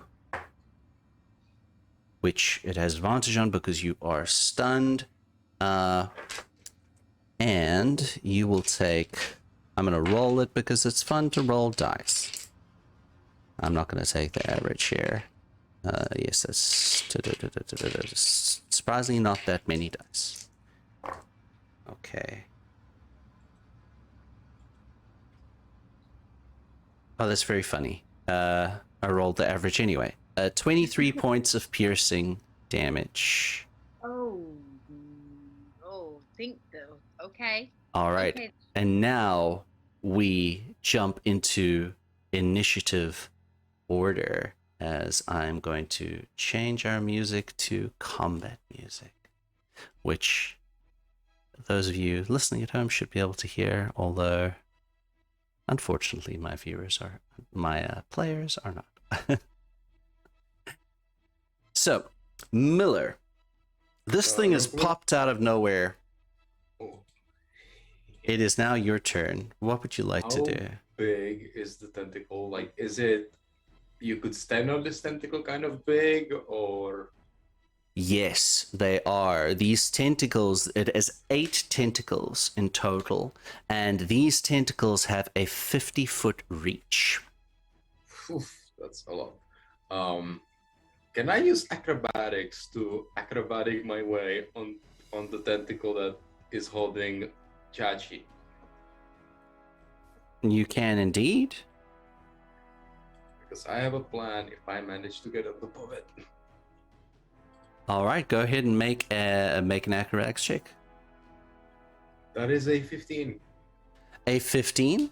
All right. You're able to rush in and to sort of jump up on some of the other stonework, jump up onto one tentacle. I almost said testicle there, but tentacle is what I'm going for. Jump up on one tentacle and make your way up eventually onto the tentacle, which has pulled Chashi in and has pulled it to its big beak-like maw, where it has bitten into part of her flesh. I'm gonna expend one of my superiority die and do a trip attack on this tentacle. Interesting. All right, so go ahead and make your attack roll. That's an attack, and I include the superiority die, right? No, it does extra damage, but there is a DC that they have to beat for it. Oh yeah, this is a DC one. I got confused. Is it strength or dexterity? Oh, I don't like crap. I don't think 10 hits. What'd you roll? I rolled a 10 to hit, A 10 to hit. All right. and the DC is strength. Yeah, it's a strength. No, that's. I got confused. Trip attack is also a strength saving throw, 17. All right. So you are attempting to hit this particular tentacle in such a way as to make it drop, Shashi, but you hit it at one point where you can sort of feel that it is very thick and rubbery and also chitinous in certain parts. This is how it was able to disguise itself as part of this wall. So your first attack does not land true, which means that you do not expend the superiority dice unless it hits. May I try a tripping attack again with my extra attack? Is that Of something course. I can do? Yeah. You are able to do that as many times as you have attacks. and superiority dice. That's a 16. A 16. Unfortunately, this is a big fucker, and it is hard to hit. 16 just doesn't do it. You know what? Action search. Might as well use it. Go for it.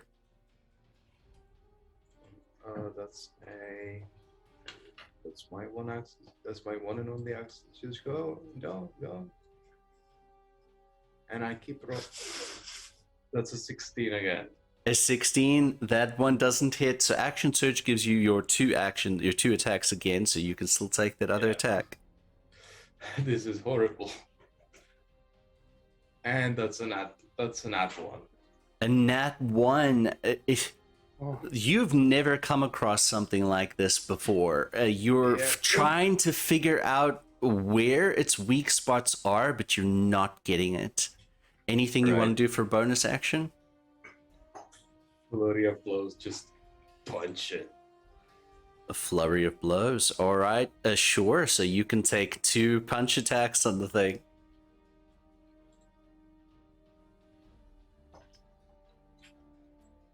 That's a 15. 15 does not hit. And that's a 24.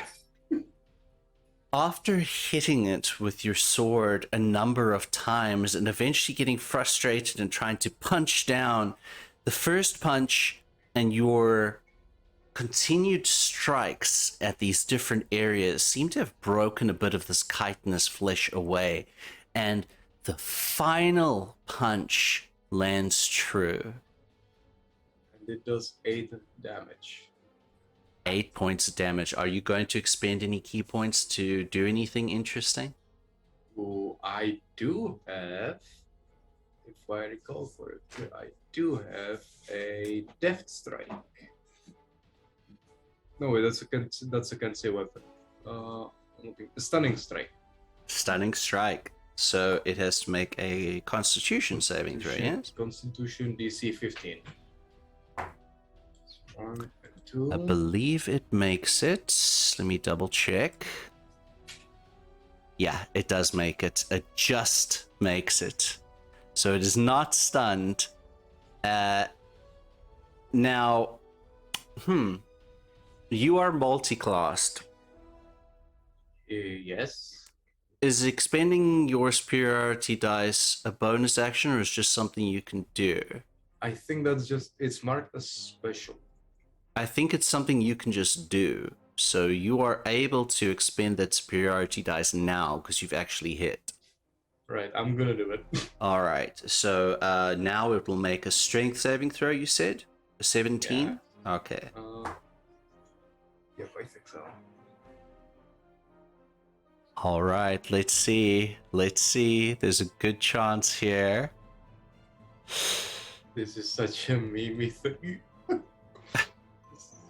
On your final attack against this thing, you hit it in just such a way with the cracked chitin that it's almost shocked that something has the audacity to hit it, and out of reflex, it drops Shashi, who is stunned, and falls and takes 4 points of bludgeoning damage as you hit the ground.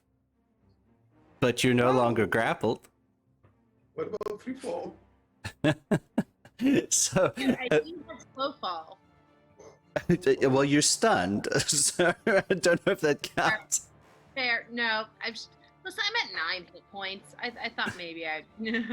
Yeah, no, I mean that is fair. That's completely fair. All right, next up is Tuxel, who is going to fly into enough range with you where she can try and heal you some. I believe she has some healing magic. Double check here. No. Of course she doesn't. That's so funny. Alright, Shashi does not have healing magic. That's very interesting. But what she will do is cast... she'll cast Moonbeam at 2nd level here. So... which is the Aurora Beam here. 5 foot... Constitution saving throw. Alright, so it will make a Constitution saving throw.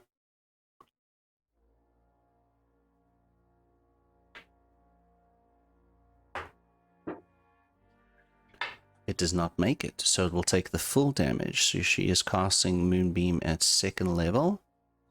Oh wait. Ah. Attack does nothing with this. Okay. Go ahead and roll damage, please. Yes. Did it roll the damage in the thing? Or not? 27 radiant. 27 radiant damage. All right. So, this Aurora Beam comes out and does a hefty chunk of damage to this creature. And then, as a bonus action, she is going to command the Earth Elemental to come and Hulk smash it. I forgot to put a thingy up for it, but the Earth Elemental sort of slides up and into the wall and is going to attempt to punch this thing with its slam attack I think it gets 2, I believe. Yes, so it is going to make 2 slam attacks. Slam. Let's see if it hits. Yes, the first attack missed, unfortunately, but the second time it punches first into a chitinous portion of this giant creature. The second attack actually does hit it in its very large red eye, and the creature lets out a large roar for a moment, but it takes some bludgeoning damage there. But next up on the list, we're going to defer to Chuck here. Chuck, you are next up. Alrighty. 1 second here. I just need to read this little item thing. Bonus to spell attack rolls. Okay, cool. That's what I was hoping. Okay. So, I want to. How far away am I standing? Would you say? My goal is to get within 60 feet of Chachi.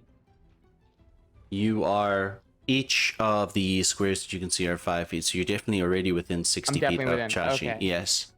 So then I want to move. Well, in that case, I can move after, right? Yeah. So I'm going to use Healing Word. Very so I roll good. 3d4. Sorry, 3d4 plus 2. So that's not like plus 2 each time, right? It's just 3d4 and then the plus 2's at the top. Yeah, plus 2's at the top. All right. Let's see how I roll these d4s. They don't normally go very in my favor, it seems, when there's less numbers on the dice. Oh my god, 2 4s. Be So like 8 that so far. sometimes. Nice. 8 so far. And a 1. So 8, 9, 10, 11. And then my sickle gives another d4. Nice. So 4, 8, 9, 10, 11, 12. I only got another 1. So 2 4s and 2 1s. So 12 healing. And I imagine, I Nice. don't know exactly what your wounds, what are the state of your wounds right now?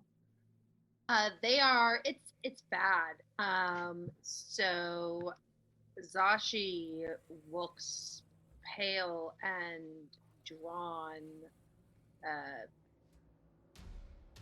Obviously they have lost quite a bit of blood, and the tentacle that just released them has, you can't see it because of their vest and monk garb, but there are like deep bruises across their torso. They are Okay. So I was imagining this would be stylistically some sort of like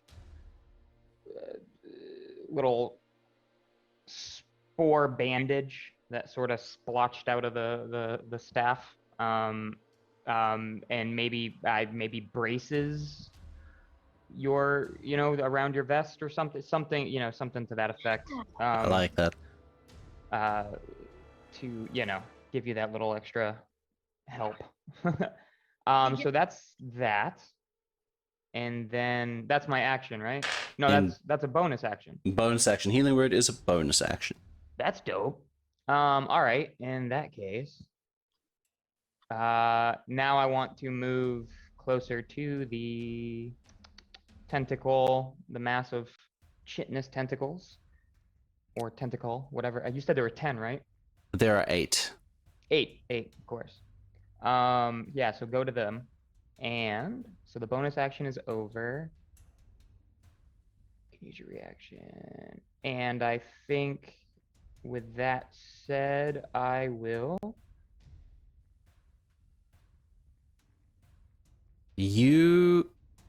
What's your movement speed? Good question. My movement speed is 45 feet. Okay, yes. So you can get up to the base of one of where this sort of pillar structure is, where this large creature is up on there, and one of the tentacles is within reach of hitting. Okay. So I want to Sorry, I'm just there's so many weird bonus action differences in this. I just need to make sure. So I can use Wild Shape to awaken the spores that infuse. I'm just gonna go smack it. That's what I'm gonna go do. Yeah, I'm gonna go hit it with with my little sickle. So I need to roll a d20 and then a d4. Got it. Oh, come on now.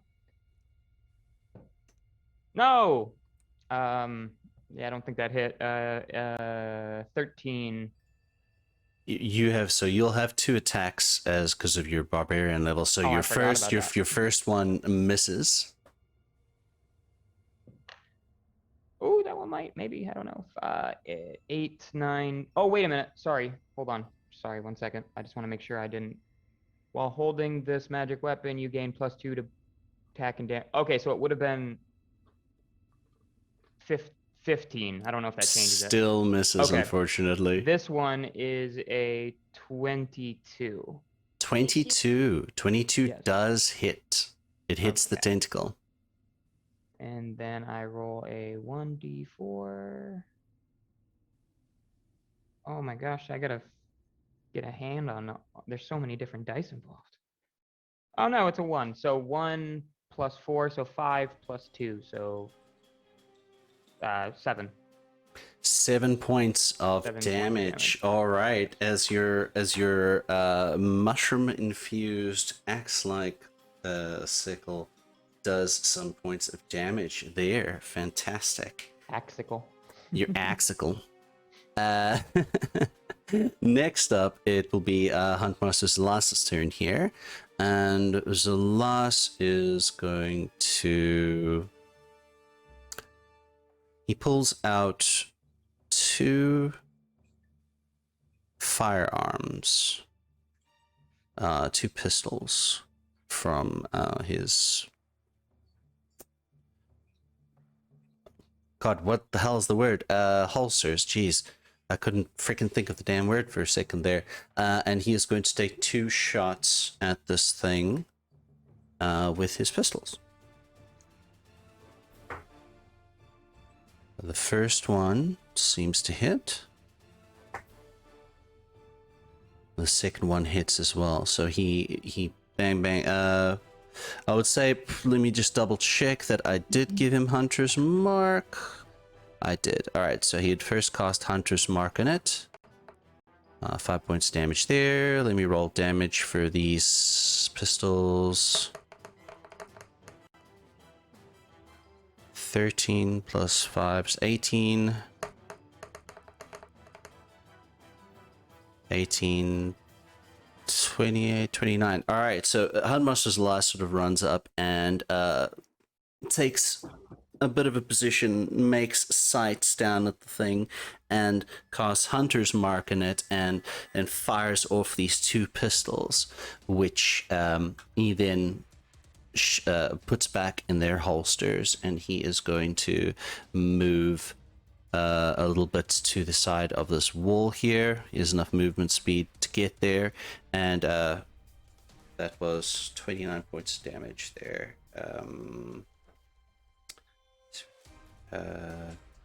6. Okay, excellent. So next up, it will be Valentine. Shashi, you will be after Valentine. Yep, I have plans. Valentine is going to take their glove off of their left hand, and they're going to reach almost like inside of their body and like pull out this dark, shadowy essence from themselves, and they're going to point it towards Chachi and transfer the shadowy essence into them and cast life transference at 4th level. Nice. Which means Valentine takes 28 necrotic damage, and Chachi is healed for 56. That changed a lot. Wow, that is dope. Oh my god. So you see Valentine actually like sink, like he loses about a month of his life, and Chachi, you are a month younger through the process. Wow. As he literally transfers his existence into you. That is dope. Dope. Very cool. So that was your action. Yeah, I don't have any bonus actions or anything, so just that's it. Shashi, you feel absolutely invigorated, but with this keen sense and feeling of where it came to. The spirit of what Valentine has just done here is enough to knock you out of this stun that you are in. But you are prone on the floor, and there's a lot of tentacles floating in the air and people firing guns, and it's crazy up in this bitch. Tentacle surfing. Absolutely. So I'm prone, so I'm going to use half my movement to stand up. Mm-hmm. And then the first thing I want to do for my action is make that classic monk unarmed strike. See if I can hit the nearest tentacle at me. At this point, this will be the one that Chalk is close by. The others are, not quite in range. Yeah. Well, I just rolled a natural 20, which Ooh. honestly, after the way my dice have been rolling, I deserve. I haven't rolled anything above a 10 so far. Heck yeah. So I'm going to say thank you, dice. I'm going to... Absolutely this invigoration that Valentine has given me, just stand up, look at that tentacle by Jacques, and just punch it with all of my monk strength. Yeah, get it. Get it. So that's 1d8 plus 3. Of course, I rolled a 1, because of course I did. So that's it's a 2 plus 3, so that's a 5. Well, you can have your choice of either double dice or double damage on your natural 20. So it depends on what you want to do. If you want to roll once and double the damage, that's your choice, or you can just roll twice as many dice. Well, I feel like it's kind of metagaming, but since I rolled a 1, I absolutely will roll another d. Yeah, it's just, some DMs are either one or the other, but I'm quite happy for you to choose either, whichever you prefer. So let's do 12 points of damage instead, because that's a lot nicer. 12 points damage. All right, on the first hit, 12 points of damage. And then I'm going to use the rest of my movement. 45 divided by 2 is 22. Let's call it. I want to move over to Valentine, and I want to use my my flurry of blows, but I want to use that as a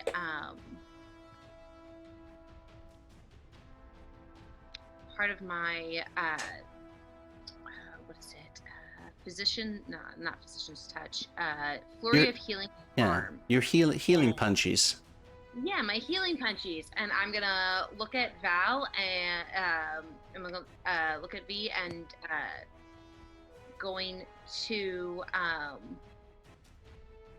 use so basically it turns into Hand of Healing, and look at him and slap him across the face a couple times with, "Hey, that was stupid."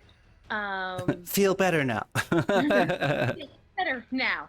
And so that is going to be martial arts die plus wisdom modifier. So that's an 8 plus 3. So that's 7.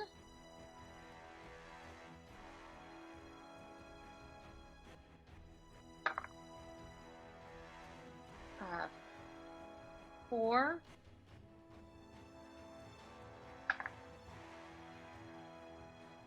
and 7 points of healing. So that's 14. 18? Yeah, because it was 7, 7, 4. So yeah, 18. So I'm going to heal Valentine for 18 points of health. And then Nice. standing next to him, am I within range of another tentacle? Not at the moment. Not at the moment. The creature itself is about 15 feet up on this sort of pillar wall thing. But the tentacles are super long, and this one was close enough down by Chalk. So you would have to move there again to where Chalk is to All right, hit it. How much movement did it take me? Because I hit half of it, so I was at 22 after standing up. Mm-hmm. How much of it did I use to get to V? About 10.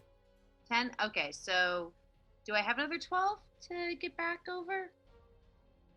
Shoop, shoop, shoop. If it's not enough, Yeah, you're short. You can kind of go between Val and Chalk to get there. all right, then I want to We'll just put you there. Captain Kirk style roll and roll over and do one more flurry of blows to the tentacle. Oh yeah, that's not gonna hit. That's 12. All right. So the flurry of blows gives you 2 extra attacks. So you had. So you Well, I have. used one of those on because I replaced one flurry of blows with the healing. Oh, okay. I understand. But you also only. Wait. Did you initially do 2 strikes or 1? No. You still have 1 more strike. Yeah. Yeah. That was a bit, but I get one more attack. Oh, okay. That's a 19. So 19 plus 7. That is... one hits. All right. How much damage? That is going to be another. Okay, that is a 7. Plus 3 is another 10 points of Another damage. 10 points of damage. Now, nice. And do you want to try and dump anything to that, or are you good with that? No, let's do a stunning strike into that. I'm gonna spend another key point Okay. and see if I can stun at least this one little tentacle. Stunning strike, where are you?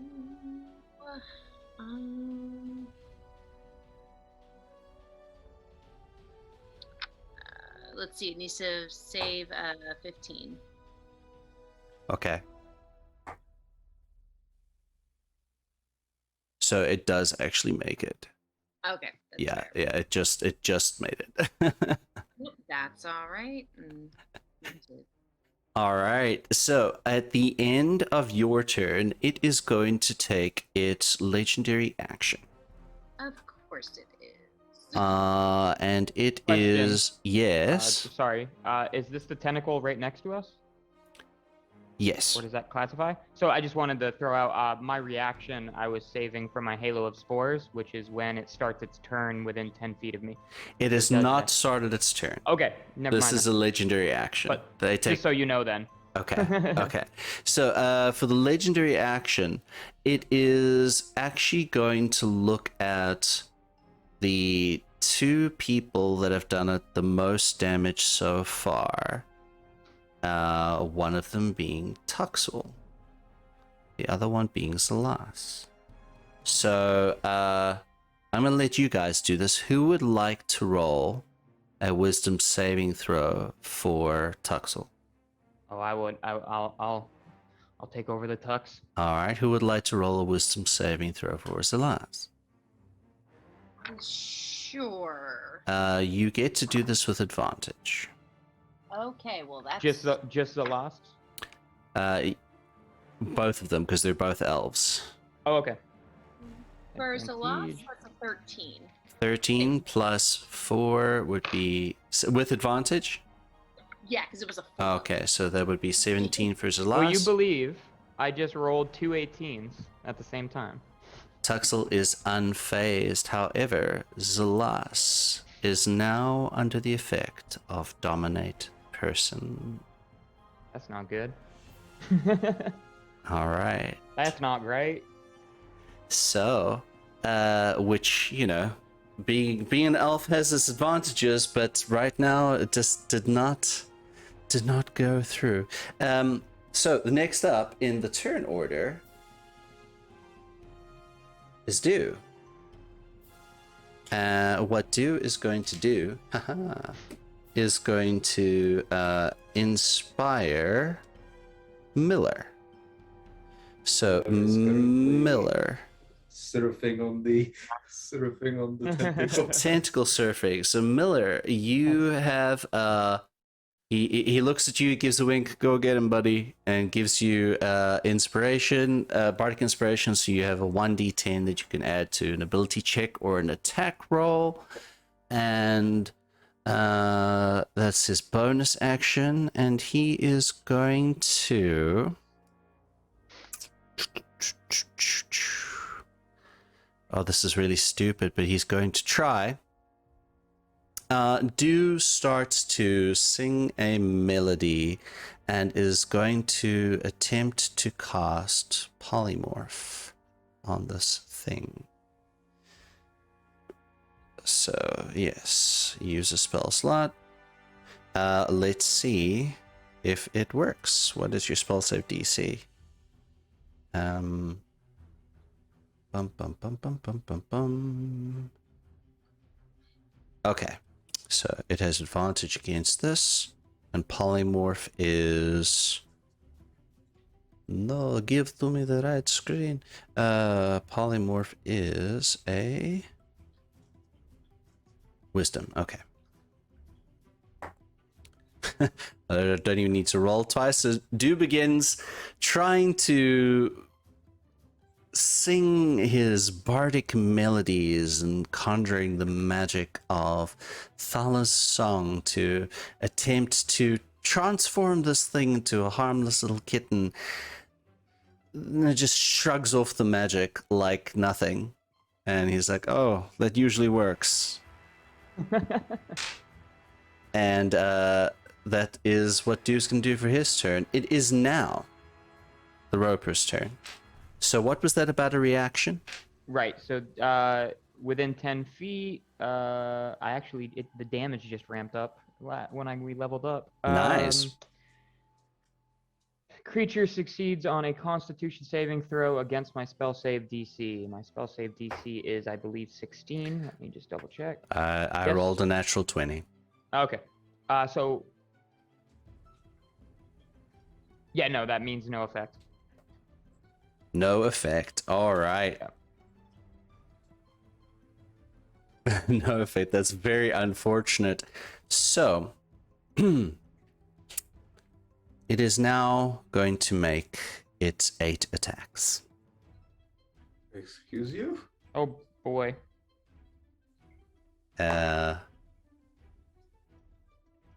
One of the tentacles slams down and grabs Chachi again. Chachi, please make a intelligence saving throw. Chuck, what is your armor class? 19. It misses you entirely.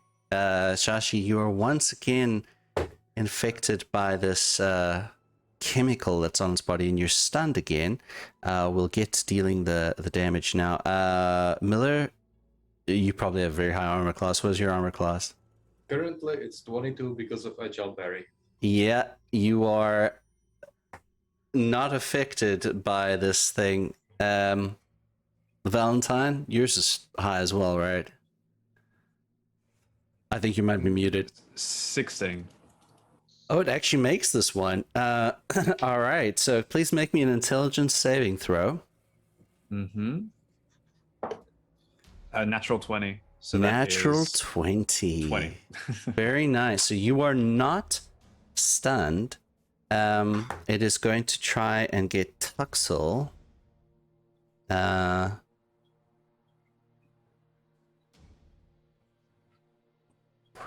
It does get Tuxel, but I think Duke and is that I think cutting words is a reaction. Just gotta double Yeah, check I believe it here. is.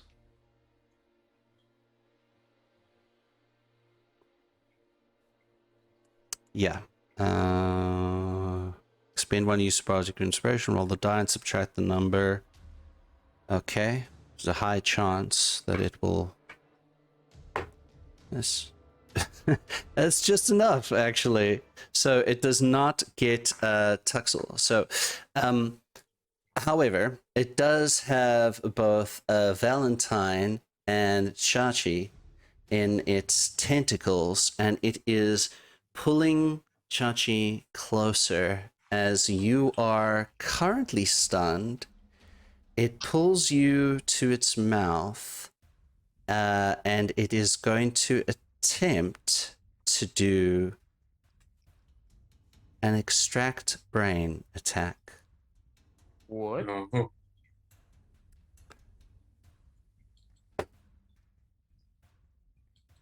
Oh, it has advantage because you're stunned. Oh no. What was your armor class again? I'm sorry, I keep forgetting. Talking to me, 19. It literally rolled a 19. All right. You take 55 points of piercing damage as it brings you close to its beak-like maw. But Valentine, you witness in horror as a second appendage shoots out of this beak-like thing and attempts to crack into Chachi's brain. And does indeed succeed in beginning to do so for those 55 points of piercing damage. That's all of its attacks. Miller, it's your turn. So, is the mouth open? Yes, the mouth is I'm open. how far away is it from where Miller is currently standing at on the tentacle? Oh yeah, Miller, you were on the tentacles as it was trying to make attacks and such, so make a dexterity saving throw for me. I had forgotten Dexterity? about that, just to see if you managed to continue to tentacle surf. That's a natural 20 with 29. You are fine. You are fine. How far away from you is it? I mean, you could run and jump and try to do something. It's definitely within reach. I'm sorry that it's bullying you, Die. It's hitting you all the time. Oh, it's one of those days. It just happens. It's fine. So, I'm gonna do something insane. Would you allow me to use the where's my nose? To use the touch of Imix to teleport inside of the bloody maw and just start going ham. Yes. I'm gonna do that. Describe what this looks like. Actually, you know how this mark looks like more than I do.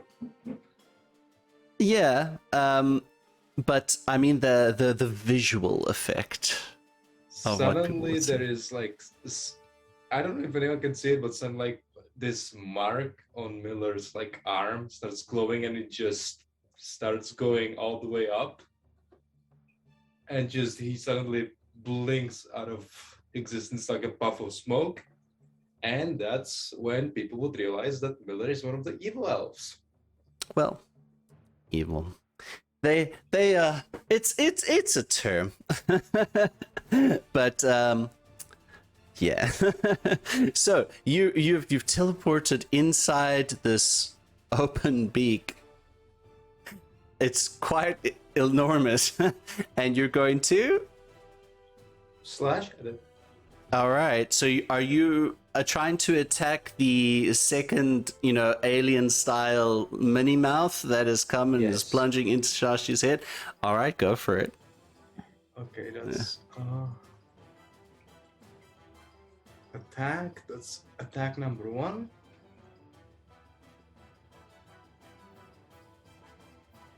That is a 15. That unfortunately does not hit. It is very hard, surprisingly. It's a Can surprisingly I sinewy and use my hard. can I use my inspiration? You can. That's 1d10. It is indeed. D6, D8, D10.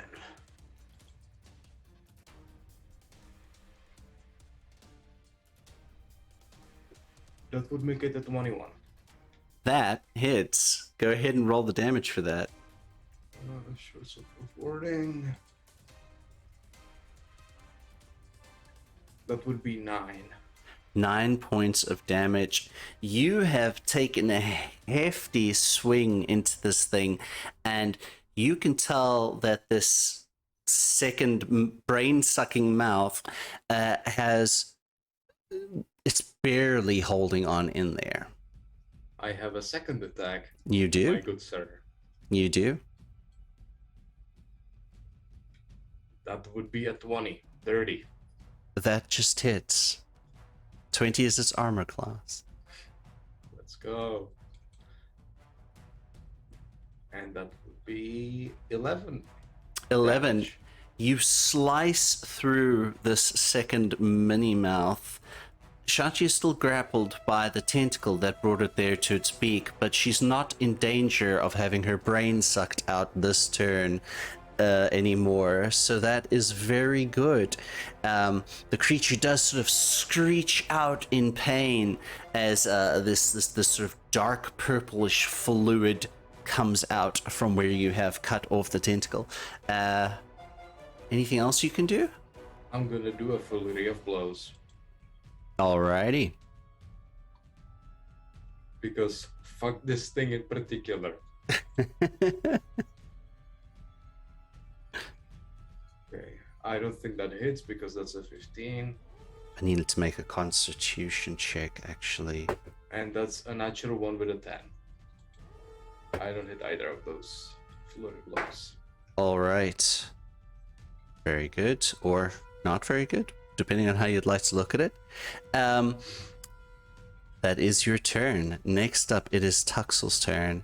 So, Tuxel once again commands the Earth Elemental to try and make its 2 slams against this creature. And let's see if it hits. 1 and 2. Alright, it is trying to slam once again into where the face and the eye is. The first slam misses, but it cracks some of its armor plating just a bit as the second attack hits it square in the eye once more, causing a shriek. This thing is really looking very, very unhappy at this point. You notice that there are a lot of cracks in its sort of chitinous armor, and yeah, it's not doing very well. But it is now Chalk's turn. So what, the state of these tentacles, they're just kind of looping around where basically by being in, what's the word? Distance of this. I'm in distance of the creature. I'm essentially fighting the creature. Yes. Yeah, it has a 50-foot reach because Okay. of the tentacles. Got you. Okay. So, I have an action. Oh, I don't want to use it, but I should. Okay, I'm going to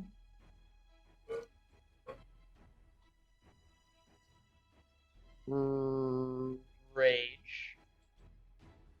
Yeah, you are. Yeah. It's raging time. That's what I yell out. And then, sorry, I'm just looking through. What was I just trying to look up? Shoot. How to kill tentacle monster. How to kill monster. Yeah. I Google that real quick. I'm not metagaming. Why was this? Was that important, or do I not care about that right now? Oh, just add some to the attack. Okay, I don't feel like. Okay, I'm gonna use the 2. Yeah, I'm gonna just rage and then use my 2 attacks on the Tentacle Man. Alrighty. I don't feel like doing symbiotic entity right now. So, what? Remind me what rage does again? Advantage on 2 melee damage when I hit, right? Yeah, +2? +2 in your melee damage, Yeah. Okay. and So, +2 to hit, I believe. I actually don't remember what kind of barbarian I even picked, to be honest. Where would I find that? Features and traits? Yeah, I think so. Totem. Oh, I'm a bear. That's dope. Yeah, so you have resistance Perfect. to all the damages except psychic damage, Yeah. Alrighty. which So- I'm sure won't come into play in this dungeon at all. Yeah, right? Okay, so 2 attacks, 2 d20s. Oh no, that doesn't bode very well. Let's see. So I got a 19 Does and a not 15. hit. Does Fuck. not hit. Both of them miss. I should have just fungled. Okay. You should have spored all over the place. The one time I don't is the one time I should have. It's real bad.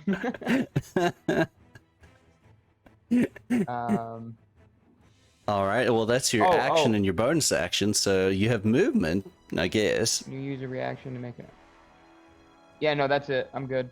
I'm All sorted. right. It is Unless- now. Sorry, let me just. Where's the map? Is there? I can't tell just by looking at it if there's any strategic advantage to moving other than like right now my mind would be to get myself in a position that's more protective of Chachi, but it looks like I'm already pretty much there. Chachi is currently grappled by a tentacle. Okay, so I'm doing everything I can by swinging my axe at him or Yeah. staff axe. Okay. Yeah. Dope. Yep, my turn's over. All right. It is now Zelas's turn, and Zelas's faculties have been taken over by this creature, and it is going to. I'm going to roll d4 here.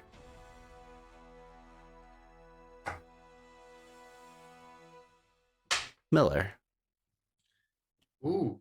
your huntmaster looks towards you, I mean, I'm standing inside of the thing. in the mouth, and is going to fire 2 shots at you. First, he's going to transfer the hunter's mark onto you. You little. So, does a 30 hit? Wait a minute, what? A 30 does hit. Does an 18 hit? That one doesn't. Okay, alright, so you take... clear all those, please. You take...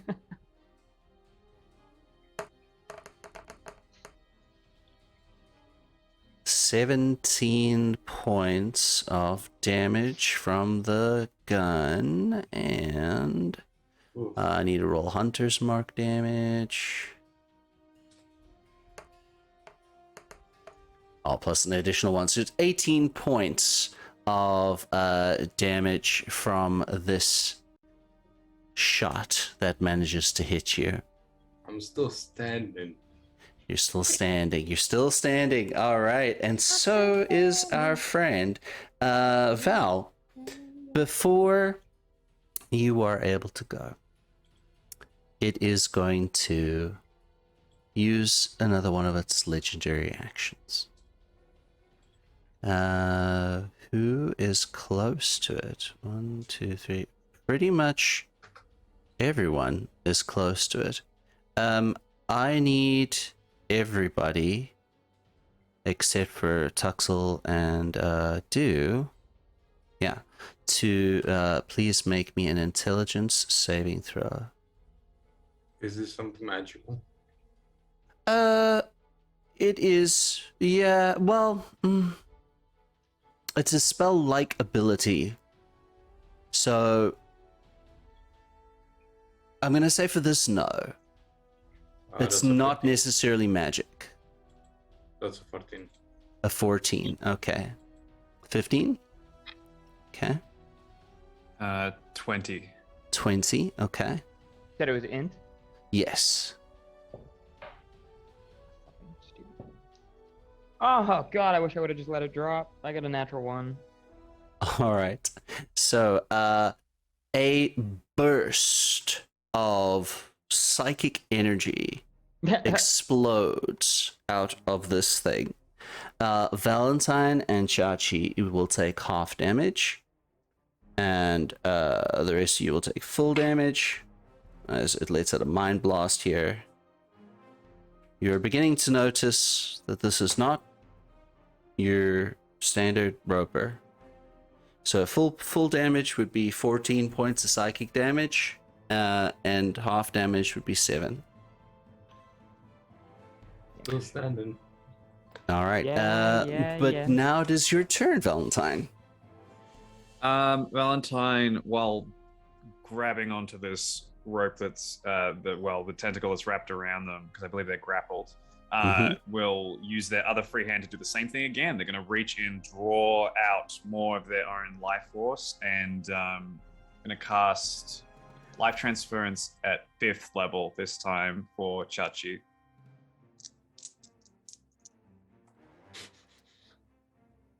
That's some good clericing right there.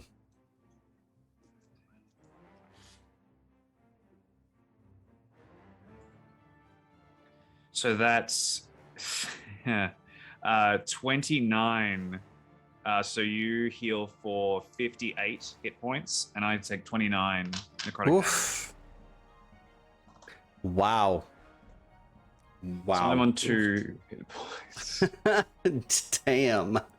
We goofed. Oh wow, it's amazing. So Thank- I imagine that the healing comes through, and actually, as through the process, Valentine's own skull sort of shatters and takes the brunt of the blow, like it swaps places with it, Yeah. and almost knocks him unconscious from the blow that sort of just appears. Do you have any bonus actions? No, it's just that, and that's it. All right. It is your turn, Chachi.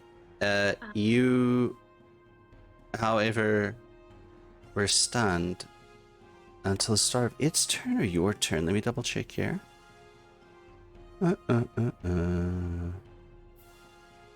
Oh, it's until the grapple ends. Interesting. So you're stunned. However, you do have a very special monk ability. I do. I do have a very special monk ability, and I am going to use why can I not find it? Stillness of mind. Yes, thank you. Keep scrolling down to find it. Yes, and so I'm going to spend that key point. No, I can. I'm going to use my action. Yeah, it's free. Free action. And well, no, it's charmed or frightened. Would this count for stillness of mind? Oh, charmed or frightened only. I'm gonna say you have a chance with this. So, let's make you roll for it. I will allow you to use this as a re-roll of that intelligence saving throw. All right. You're still gonna use the stillness of mind. There's the 20. Natural 20. All Yeah. right. Very good. Very good. Your training as a knower is paying off. I am familiar-ish enough with tentacles, even though this is a Bad new tentacle. iteration of them. And yeah, I'm going to wiggle myself free, and yeah, I'm going to attack this thing the only way I know how, with my fist. You're gonna beat it. Beat it. So attack number 1. Nope, that's a 14. 14 is not a hit, unfortunately. 20 Alright. is its armor class. Yep. Nope. 17. So I'm going to punch with my 2 attacks. And then I'm going to second verse, same as the first. Roll back over towards Valentine. So and... you are still grappled. Oh no, I am still grappled. Yeah. Oh. You're not restrained, but you are grappled. Get that. I really. I want to repay the favor to Valentine. Just you can repay the favor by killing this thing. All right, so flurry of blows. That'd be great. I know, right? Flurry of blows. Let's do it. Let's try one more time. First flurry of blows. Nope, that's a 5. Second flurry of blows. Okay. Nope, because that would only be an 18. Nope. Unfortunately not. Unfortunately not. Absolutely useless this this time around. But I want everyone at this point to make me a perception check.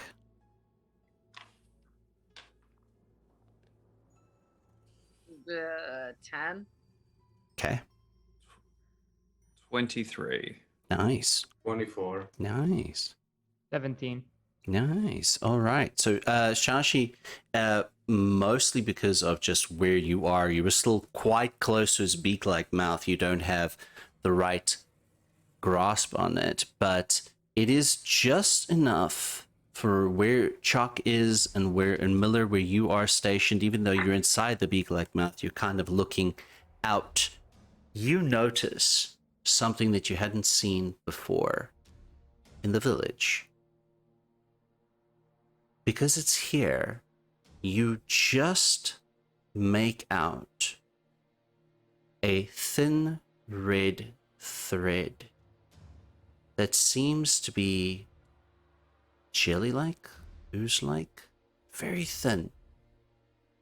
And it seems to be connected to this giant creature, and ever so slightly wrapping itself around this pillar structure and disappearing off into the distance. Very small. But it's connected to this creature. It is Dew's turn. Dew Barley is going to probably try and heal someone. I believe he can. Yes. All right. Dew is going to look and see Valentine really suffering, and you might want to save the 5th level for next week. So at 4th level, cast Healing Word on Valentine. Did that come in? For 15 points of healing, Valentine. And he is then going to cast... Where are the cantrips? Where are you cantrips, Dew? Where are your cantrips? Nope, that's the wrong character. I'm like, why does this person not have cantrips? Oh, that's because it is in fact not the right person. He is going to attempt to use Vicious Mockery against this creature. Who succeeds. So unfortunately, mocking the creature has done nothing to its self-esteem. Yeah. You've got small tentacles. You call those tentacles? You call that a tentacle? The tentacle. As it already has Valentine and Shashi grappled, it's gonna attempt to... Oh yes, it's now the big creature's turn. It's gonna attempt to grapple the rest of you. DC Ah, yes. What is the thingy? 16. 16 con, right? Yep. It fails. What happens? Not much. Hold on. Where to go? 1d6 necrotic damage. Go ahead and roll it. A 3. A 3. That big 3 damage coming in. You are So very close, but not close enough. Hold on, wait. I guess maybe I'll ask. Let me read this. It's possible this could help. While holding this weapon, you gain a +2 to attack and damages. You gain due to spell attack rolls and saving. It wouldn't be. It's a reaction, but I don't think it's a spell, right? I wouldn't say. Yeah, no, it's not a spell. It's so never mind. one of Yeah. your class abilities, right? Yeah. So it's just. What is it just called? 3. Halo of Spores. See if I had I'm going to say this counts. Okay, then it would be 5. Chuck, this creature is bearing down with giant tentacles, coming to reach for all of you. And then your spores kick in. Describe to me how it meets its demise. Oh man. Finish him. Yeah, right. I am imagining I've got the end, I just don't have the beginning. Because I'm sitting here, every time we've done this, I've jokingly said spore, so that's what I was imagining, but that's not quite.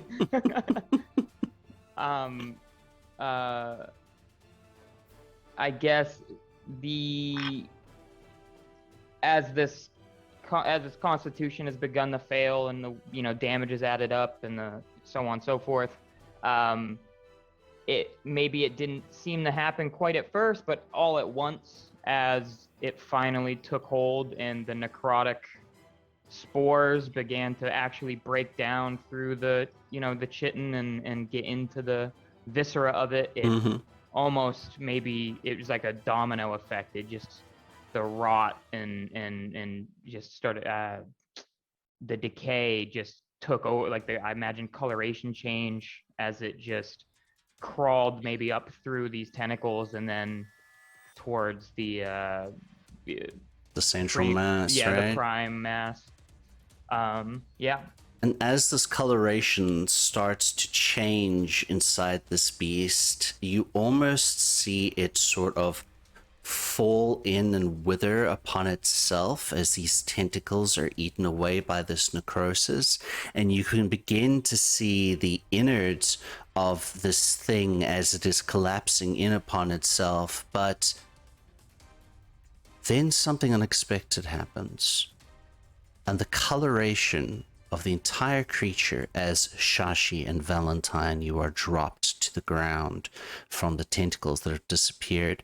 The coloration of this creature, and even in its decay, start to change and turn into a gooey red mass that quickly disappears. And that tentacle, that thin red tentacle, quickly zooms away from the creature, leaving you all a moment to catch your wits. And that is where we are going to call our game for this evening. Thank you all for joining us for episode 10, finally. I think I might have labeled it wrong, the thing, but episode 10 of Thala Unbound. We made the big 1-0. Thank you all for joining us. We hope you enjoyed it as much as I have enjoyed putting my players into a dungeon, which is wonderful. And yeah, if you would be so kind, give us a follow on YouTube, give us a follow here on Twitch, and make sure to check out the Twitters of all of our wonderful castmates. They are fantastic people and all involved in amazing games themselves. We love you very much. Have a good weekend. Goodbye.